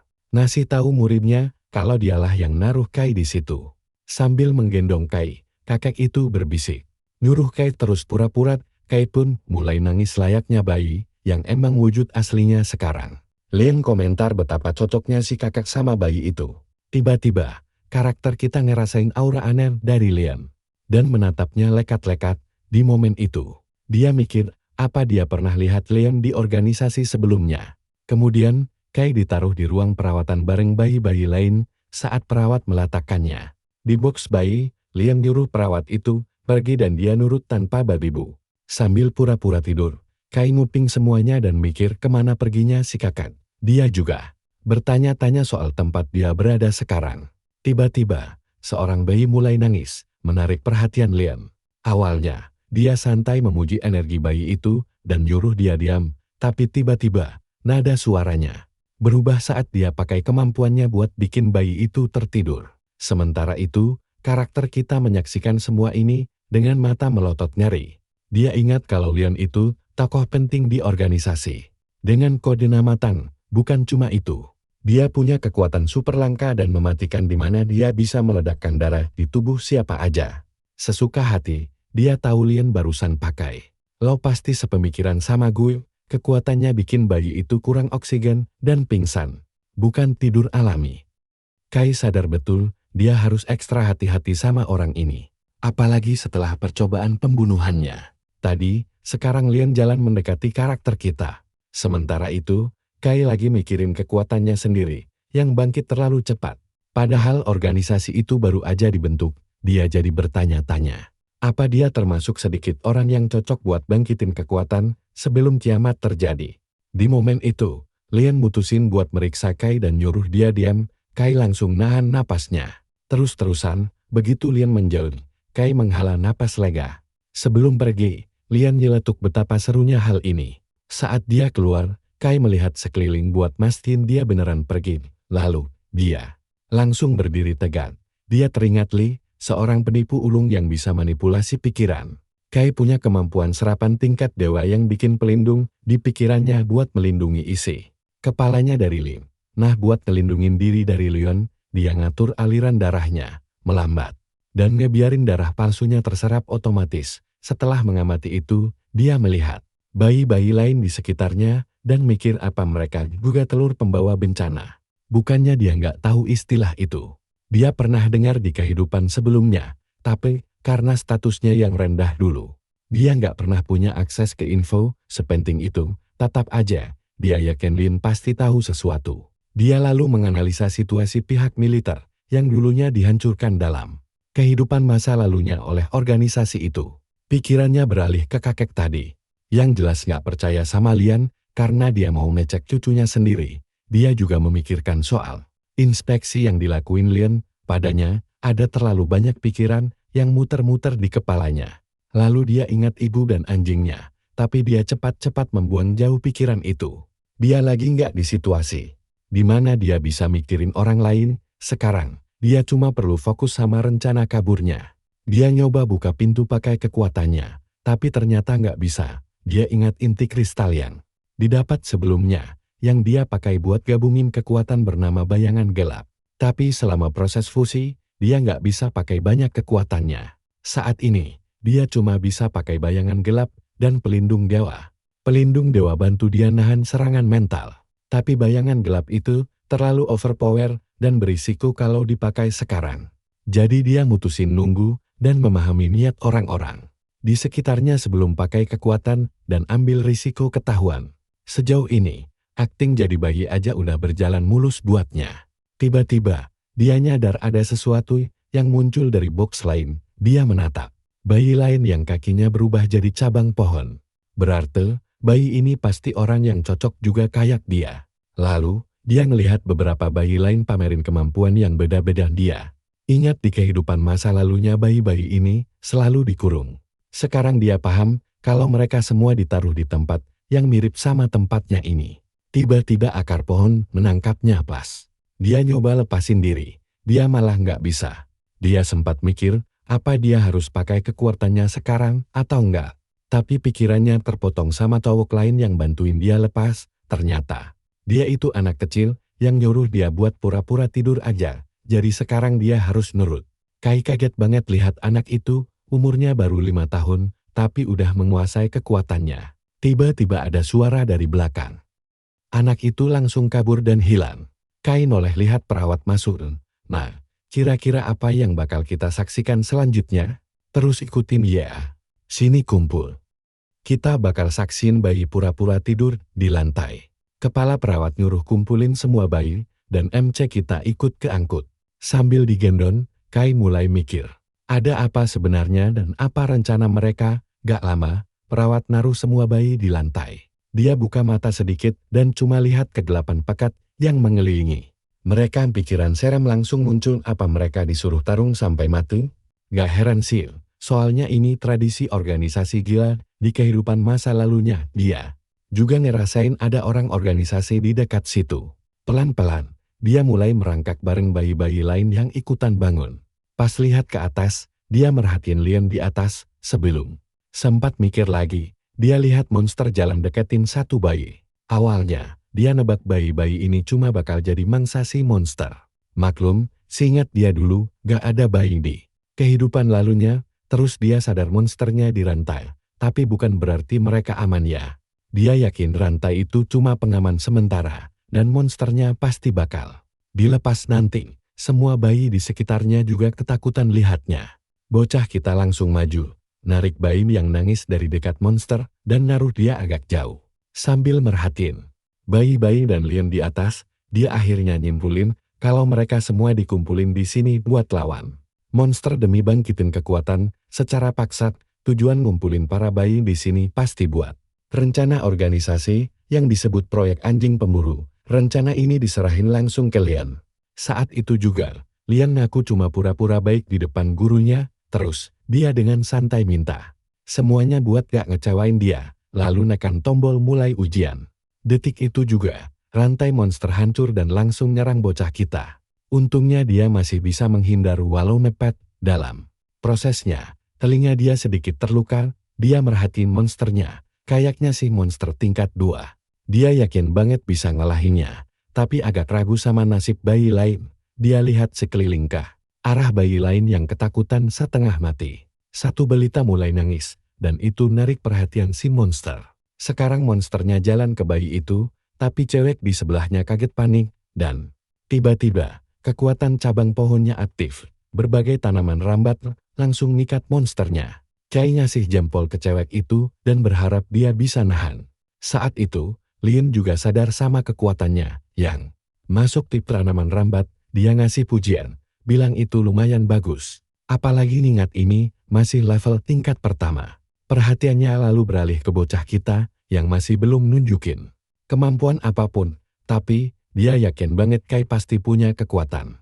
Di kepalanya, dia mikir Kai bakal ngeluarin kekuatannya kalau ditekan sampai batas maksimal. Bersamaan dengan itu, nah perhatikan baik-baik ya, ini momen di mana semuanya jadi makin gila. Monster itu lepas dari tanaman dan bersiap ngamuk total. Kai sampai kaget lihat parahnya situasi ini, pas merhatiin sekeliling. Achan yakin dengan tingkat 2 miliknya. Gak mungkin bisa ngalahin monster ngamuk yang hampir setara tingkat 3. Gak ada pilihan. Dia mutusin maju sendiri, dia genggam erat kayu. Berduri sampai tangannya berdarah, tapi tetap maju terus. Kemudian, bayi luar biasa kita lompat dengan tubuh kecilnya ke arah monster. Pas udah dekat, dia pakai skill pelindung dewan, bikin monsternya geleng-geleng kepala kesakitan. Bayi ini harus mikir cepat. Sembunyi di balik tanaman, dia nyerang, ngasih tendangan supermon ke dagu monster. Tiba-tiba, monsternya kepleset pasir. Bikin Achan bingung dari mana datangnya pasir itu, yang jelas ini nguntungin dia. Dia tengkurap di kayu berduri, nenangin diri mikir kalau dia belum ketahuan. Tapi ternyata dia salah besar. Pas monsternya jatuh dari tebing, sialnya ekor si brengsek itu ngelilit bocah kita. Pas jatuh bareng, tentakel aneh nangkap Achan dan motong ekor monsternya. Nyelamatin protagonis kita, dia langsung lihat ke atas dan matanya tertuju ke robot. Tentakel itu naruh tubuh kecilnya balik ke tebing, dan Achan dengan penasaran merhatiin alat itu. Dia sadar ini adalah robot keamanan buat proyek anjing pemburu. Di saat yang sama, bayi kita lagi dipantau. Tan ngeliatin dia sambil nyeringai. Seorang tentara berseragam muncul di belakangnya, ngelaporin kalau sistem keamanan udah diaktifkan. Tentara itu lalu nanya kelanjutan eksekusi proyek anjing pemburu. Tan, yang kelihatan kayak bosnya, bilang kalau bawa balik robot itu adalah keputusan mantap karena rencananya cocok banget sama proyek ini. Pandangan si bos balik ke layar lihat bayi kita lagi nocah polos. Bikin dia mikir jangan-jangan bocah ini anggap semuanya mainan. Padahal, bayi kita lagi melotot panik. Bingung apa satu-satunya cara bertahan hidup cuma dengan nurut sama organisasi. Pikiran itu bikin dia mikir lagi, mau sampai kapan jadi anjing peliharaan mereka. Merangkak di pinggir tebing, dia merasa, mending mati aja daripada hidup sengsara lagi dan ujung-ujungnya dikhianati. Makanya, dia sengaja lompat dari tebing, tapi robot keamanan ngikutin, nangkep dia lagi pakai tentakelnya. Sialnya, monsternya masih hidup, dan langsung nangkap robot itu buat diajak gelut bareng. Balik ke ruang kendali, si tentara panik ngelaporin kalau robot keamanan mereka mulai ngelek dan satu spesimen udah jatuh. Dia nanya apa mereka harus nyelamatin spesimen itu. Bosnya yakin spesimennya gak bakal selamat dari tebing, jadi gak sepadan buat ditolong. Belum lagi, mereka gak berani masuk pabrik pengolahan karena takut mancing monster gate. Robot aja gak bisa ngalahin makhluk itu, sang bos sadar dia pun susah ngalahin monster itu pas. Pergi, dia ngasih peringatan ke tentara biar gak ngelakuin hal bodoh dan biarin aja proyek anjing. Pemburu untuk sekarang, dia malah merintahin lanjut ke proyek telur bencana. Kalian pasti mikir dia mati, kan sama. Tapi pas dia jatuh ngegelinding kayak bola, dia tiba-tiba berubah balik ke wujud manusia super pakai jas hitam, mirip pekerja malam. Kocak parah. Dia lihat sekeliling bingung ini tempat apa karena mirip banget sama tempat sampah. Di sudut lain, dia nemuin gerbang berjeruji besi. Yang bikin dia mikir jangan-jangan itu jalan keluarnya. Pas dia lihat keluar, nasib bilang gak ada yang instan bro. Makhluk-makhluk aneh mulai merangkak ke arahnya. Wujud mereka yang setengah mati bikin nyalinya diuji, dan jujur dia agak gugup, tapi dia nahan diri, mutusin buat ngakhirin penderitaan mereka. Makhluk itu nyerang, tapi dengan cepat dia nebas leher dan anggota tubuh mereka sampai tawas total. MC kita bikin semuanya kelihatan gampang. Seolah bunuh mereka itu gak ada artinya.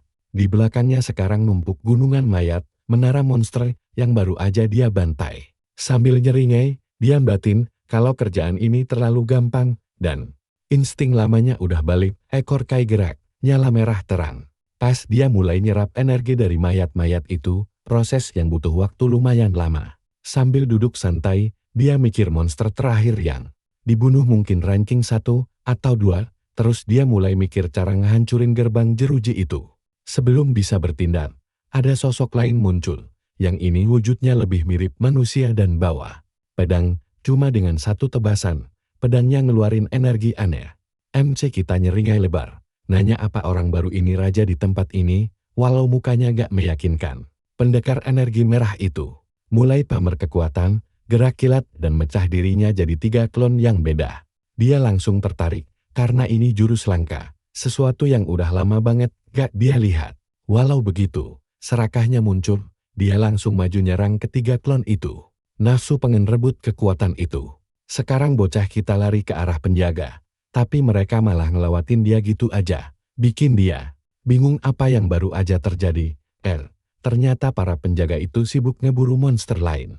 Setelah beres, mereka cuma diam berdiri, gak nyamperin MC kita. Dia senyum, heran kenapa banget. Mereka nyuekin dia, rasanya diremahin banget kan. Berdiri pas di depan muka mereka, dia merhatiin mereka gak gerak sama sekali. Ngerasa tingkah mereka aneh, dia mikir kenapa gak diserang padahal dia udah di depan mata. Tiba-tiba dia sadar, mereka pasti cuma disuruh jaga pintu keluar. Jadi Kai langsung lari ke sana dan ketiga penjaga itu refleks ngikutin, berusaha keras buat ngabisin dia. Dia sadar betapa gila kecepatan mereka, tiba-tiba tangannya putus ditebas. Darah ngucur deras gara-gara salah perhitungan. Jadi kita tinggalin ceritanya di sini gila kan, dia malah kelihatan ketagihan. Ayo teman-teman, mari kita saksikan aksi gila ini. Dia meyakinkan dirinya bahwa kehilangan satu lengan bukan masalah besar. Seolah bisa tumbuh lagi dengan mudah. Sekali lagi, dia menerjang mereka. Dia melompat dan menusuk salah satu penjaga, sangat bertekad membalas dendam demi lengannya.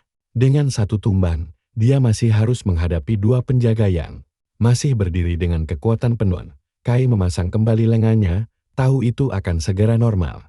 Kedua penjaga menyerangnya lagi, dan setiap pukulan terasa jauh lebih intens dari sebelumnya. Dia akhirnya paham dinamika kekuatannya. Tenaga itu terbagi di antara para klon. Semakin sedikit jumlah klon, Semakin kuat sisa penjaga tersebut, Blackie pun mulai kesal karena musuhnya sangat aneh dan banyak tingkah. Entah bagaimana, dia berhasil menangkis satu serangan penjaga. Sambil mundur sedikit, dia memutuskan untuk menghajar keduanya di saat yang sama, tidak memberi celah sedikit pun untuk mereka bergabung. Dia sadar kekuatan bayangan gelapnya masih bisa dikembangkan. Teringat wujud bayinya, dia ingat sudah sangat terbiasa bertarung menggunakan wujud tersebut. Blackie kini menyadari tidak ada gunanya mempertahankan wujud manusia. Saat penjaga menyerang secara bersamaan, dia langsung berubah menjadi sosok mirip monster racun dengan bentuk yang tidak pasti dalam wujud ini. Dia memegang kendali dan langsung membunuh kedua penjaga sekaligus. MC kita kembali ke wujud manusia dan berdiri di atas mayat penjaga. Dia segera menyadari mayat para penjaga menyatu setelah mati. Saat melihat lebih dekat, ada kalung di leher penjaga itu. Kalung tersebut menunjukkan nama dan pasukannya, yaitu pasukan Serigala. Namanya adalah Letnan Barton. Mengetahui hal ini, MC kita kaget bukan main karena tidak menyangka anggota pasukan asli dikirim. Ke sini, dia memukul kristal merah dari tubuh Barton. Menggunakan ekor tajamnya, dan kristal itu menyala merah. Dia menatap kristal itu dan sadar bahwa monster tadi adalah kelas 5. Menghela napas lega, dia bersyukur berhasil mengalahkannya sebelum para klon itu menyatu. Kai berkeringat dingin, jika monster kelas 5 saja sekuat ini, kiamat mungkin sudah dimulai. Itu urusan belakangan, tapi untuk saat ini, dia fokus pada debu merah yang akan meletus dalam 2 hari. Dia memikirkan ibunya, wanita berambut merah itu. Dia harus segera menemukannya atau ibunya dalam bahaya besar, kemudian dia mengambil tasnya dan mulai melangkah menuju pintu keluar. Terdengar suara langkah kaki, dia langsung bersembunyi. Dari gerbang muncullah Holt, diikuti 2 pria yang mengancamnya dari belakang. Jika bergerak, dia akan langsung dikirim ke akhirat. Meski ditodong senjata, dia malah menyeringai dan dengan gerit meminta izin untuk melepaskan baju tebalnya karena cuaca sangat panas dan berkeringat. Seluruh tubuhnya benar-benar basah oleh keringat. Dia melihat sekeliling dan heran kenapa tempat ini jadi seperti pusat pembuangan sampah. Dia berteriak ingin ruangannya kembali seperti semula, tapi para pria itu tidak peduli. Mereka membentaknya untuk terus jalan. Jadi Hot berbalik dan menebak mereka pasti rekrutan baru, karena tidak tahu ini tempat apa. Hot berteriak bahwa ini wilayahnya dan meniup sebuah peluit. Nah, perhatikan bagian ini, keadaan akan jadi sangat gila. Sesuatu muncul dan tentakel robotik tiba-tiba mencekik leher para pria itu ke atas. Tentakel lain muncul di mana Hot berpijat dan berdiri gagah. Dia tahu masalah ini terjadi hanya karena orang-orang jahat itu. Dan gara-gara mereka, ruangannya terlihat sangat hancur seperti medan perang dunia kedua. Jadi, dia memutuskan untuk bersih-bersih dengan pasukan robotnya. Tanpa ampun, para robot itu menyerang sisa orang-orang yang setengah mati dan mencabik mereka. Sementara itu, satu laba-laba robot mendeteksi pahlawan kita yang bersembunyi di sudut dan menguncinya sebagai target utama. Tapi sebelum serangan mematikan itu mendarat, dia menahan tombak tepat di depan wajahnya. Saat tombaknya tertahan, Hot berlari kencang menerjangnya. Namun Kai dengan sigap melompat dan menyelamatkan diri. Sebelum dia terkena tendangan mematikan wanita itu, Hot tersenyum menatapnya. Dengan serangan lain, dia mengonfrontasinya, menuduh Kai sebagai pelaku yang membuat markasnya hancur berantakan. Padahal MC kita malah fokus pada betapa kuatnya Hot. Sungguh di luar dugaannya untuk seorang wanita biasa. Hot tersenyum dan berkata ini baru pemanasan. Lalu sekumpulan ekor tombak tiba-tiba siap menyerang MC kita lagi. Entah bagaimana dia berhasil menghindar sebelum terpotong-potong. Hot sangat yakin serangan itu telat dan Kai sudah habis. Namun secara mengejutkan, dia muncul kembali tepat di depannya. Dia berhasil menebas semua laba-laba robot itu. Muncul dari balik kepulan asap, dia tersenyum dan mengakui bahwa dia memang salah karena tidak memberinya suplai dari supermarket. Tapi ini sudah kelewatan. Wanita itu akhirnya sadar siapa dia, membuatnya sedikit cemas. Ternyata itu Kai. Tiba-tiba saja, dia melompat ke belakang Hot dan menempelkan pedang tajam tepat di lehernya. Hot berkeringat dan memintanya untuk sedikit melonggarkan cengkeramannya. Kai pun melepaskannya dan dia berdiri berhadapan bertanya-tanya betapa mematikan dan kuatnya pria ini, pahlawan kita. Penasaran apakah ini markas aslinya dan ingin tahu apa yang terjadi. Karena sangat aneh markas peretas bisa dibersihkan sebersih ini. Hot kesal karena pria ini tidak mau pergi. Tak lama, Hot mulai sibuk memperbaiki robotnya, bertanya-tanya siapa yang menghancurkannya sedemikian rupa karena sekarang dia tidak bisa masuk laboratorium. Sementara itu, Kai bersantai pada ekornya. Dia sadar sejak levelnya naik, ekor Tauli tidak bisa lagi menyerap keahlian, tapi masih hebat menyerap energi yang memperpanjang waktu aktivasi kemampuannya. Jadi, dia merahasiakan semua ini. Akhirnya, Hot mengusap keringatnya dan selesai. Dengan pekerjaannya, Hot membuka gerbang dan mereka berdua masuk ke dalam laboratorium. Dengan cepat, dia menuju komputer dan bilang akan menunjukkan siapa perusak tempat ini. Dia pun memutar rekaman, di mana Leon terlihat di depan pintu keluar. Seorang wanita berambut putih bernama Anna melangkah keluar. Saat mencoba basa-basi, Lee memotongnya, berkata dia tidak ada waktu untuk obrolan kosong. Anna mulai menggoda. Kalian pasti tidak menyangka kecepatan wanita ini kan? Dia menyebut Lee tidak sabaran dan mengeluarkan senjatanya. Lee juga menodongkan piston ke kepalanya dengan sangat cepat. Anna menebas pistol itu jadi dua. Lee kaget dan sebelum dia sempat sadar, Anna menusukkan senjatanya langsung ke pergelangan tangan Lee. Membuktikan betapa kuatnya dia, darah muncrat saat dia mencabutnya, dan Anna melompat mundur. Tetap menjaga ketenangannya, dia memberitahu bahwa luka kecil ini tidak bisa sembuh tanpa perawatan khusus. Darinya, jadi Lee akan terus berdarah sampai mati. Dia berteriak mempertanyakan apa isi kepala wanita itu. Berani menyerang seorang prajurit di pangkalan militer. Anna menyuruhnya tenang, karena dia kesini hanya ingin menjual produk dari organisasinya yang berupa obat khusus. Lalu dia melompat mendekat dan melepaskan kacamatanya. Menatap lurus ke matanya, dia memasukkan Lee ke dalam pengaruh hipnotis. Tiba-tiba Lee melihat ilusi mengerikan di mana tentakel alien muncul dari punggungnya, sementara prajurit lain menatapnya. Pada akhirnya, dia tertembak dan Lee langsung tersadar ke dunia nyata, berkeringat deras, dia merangkak ketakutan. Sama sekali tidak paham apa yang terjadi. Dengan panik, dia bertanya apa maunya wanita itu. Tersenyum manis dan bilang dia akan mendapat sebuah hadiah spesial. Lee membayangkan dirinya sedang menunggang kuda, lalu melihat sebuah botol cairan obat di tangannya. Tiba-tiba saja, dengan dorongan adrenalin yang memuncak, dia menyuntikkan obat itu ke tubuhnya. Rekaman berakhir dan Kai hampir gila, kehilangan kesabaran. Dia menyuruh Hot memperbesar wajah Anna. Dia mengenali Anna sebagai petinggi tingkat atas dari organisasi tersebut. Pola di matanya adalah roda takdir nomor 10. Sementara itu, Hot penasaran siapa wanita aneh ini, karena baru pertama kali melihatnya. Dia masih heran Lee ternyata bagian dari militer. Secara diam-diam, Hot melepaskan satu robot laba-laba kecil pengintai. Di sisi lain, Anna juga meyakinkan Lee betapa tidak adilnya dunia ini. Berjanji membantunya membalas dendam, Lee mengusap dagunya, menegaskan bahwa dia sangat menantikan hal itu. Sebuah tanda didirikan, dan Barton menyindir jika Tuan Lee tahu tempat ini dipakai untuk eksperimen gila, dia akan tamat.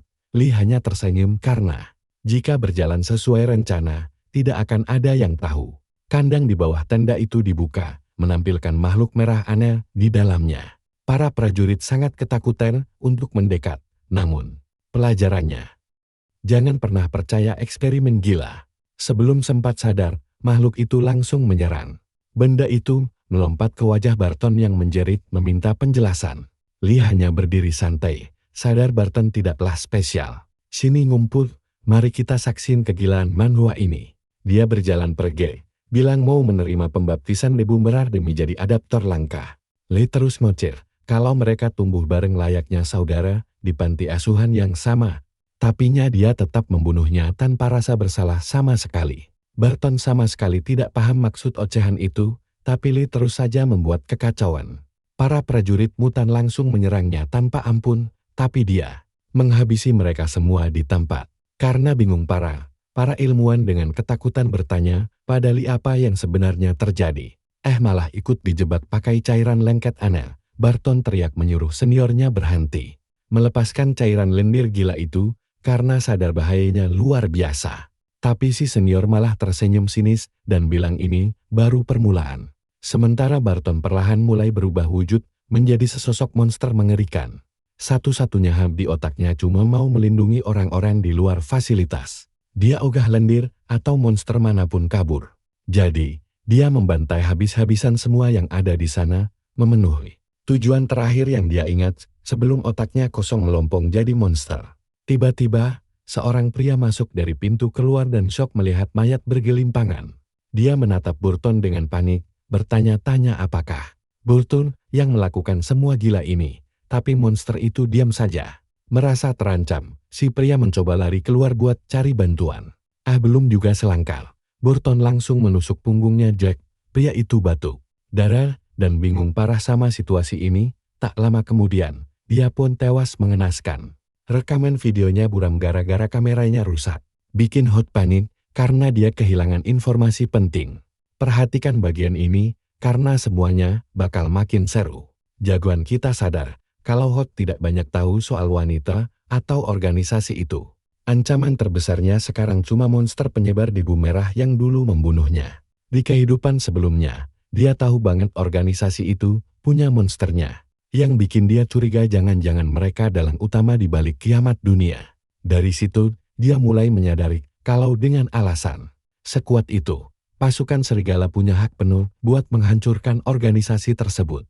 Tiba-tiba perutnya keroncongan keras dan dia baru ingat belum makan apa-apa. Apesnya, dia tidak bisa makan banyak gara-gara ukuran tubuh aslinya masih bocil banget. Dia lalu melirik Hot, nanya apa tugasnya sudah beres. Hot cuma senyum canggung dan beralasan kamera rusak itu bukan salahnya. Si jagoan sadar kalau Hot ini sudah tidak berguna dan langsung menempelkan ujung senjatanya ke leher cewek itu. Tiba-tiba seorang kakek mencegahnya. Dan Hot langsung pakai kesempatan emas itu buat kabur sambil teriak memanggilnya. Kakak disi aja di kebingungan sendiri, mikir apa beneran Hot itu cucunya. Saat mereka bertiga saling tatap-tatapar, terungkap kalau Yang dan Leon lah yang menawan cucunya. Lalu melakukan berbagai macam eksperimen aneh. Padanya, jagoan kita mikir, apa musuh mereka ini orang yang sama. Tapi Hot malah ngidam makanan hangat duluan, dan si kakek setuju-setuju saja. Bocah kita cuma dikasih sekotak susu karena memang cuma itu yang bisa dicerna perutnya. Dan Hot ketawa ngakak ngejek dia yang sok jagoan, padahal masih minum susu. Mikir apa mending dikasih tahu saja ya. Hot jadi bingung lihat mereka ngobrolin soal ukuran tubuh bocah itu. Setelah urusan kelar, dia langsung berubah wujud jadi bayi lagi. Hot kaget setengah mati sampai menyemburkan minumannya. Dia baru sadar kalau ternyata jagoan kita ini aslinya bayi berumur 1 tahun doang. Si bayi menepis tangan Hot saat mau disentuh. Hot auto ngumpet di belakang kakeknya sambil ngadu kalau Lian sama bocah itu sama-sama tukang bully jagoan. Cilik ini sadar mereka bakal meremehkannya karena dia cuma bayi umur 1 tahun dengan kemampuan kelas SSS dan belum bisa mengontrol penuh kekuatannya. Tapi dia lebih memilih merahasiakan status reinkarnasinya. Kalian pasti mikir hal yang sama denganku kan? Rahasia ini bisa jadi senjata andalan nanti.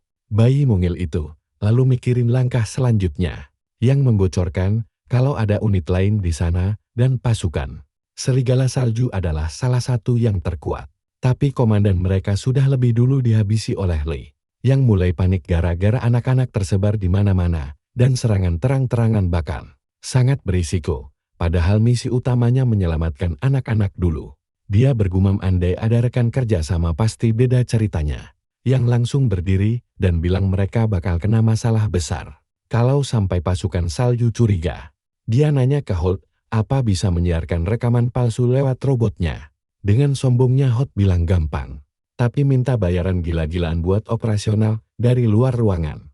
Tarifnya 100 juta yang cuy kesal. Si kakek langsung angkat dan melempar Hot keluar lewat pintu. Terus dia nanya ke apa sanggup nyelamatin anak-anak itu sendirian? Mengangguk setuju. Janji bakal membebaskan anak-anak kelinci percobaan itu dan menyembunyikannya di sini. Sambil meyakinkan Yang kalau rencananya aman.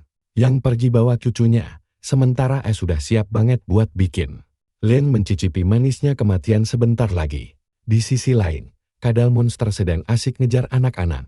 Untungnya bayi jagoan kita siap beraksi. Tapi tiba-tiba, dia melihat seorang anak laki-laki mencegat.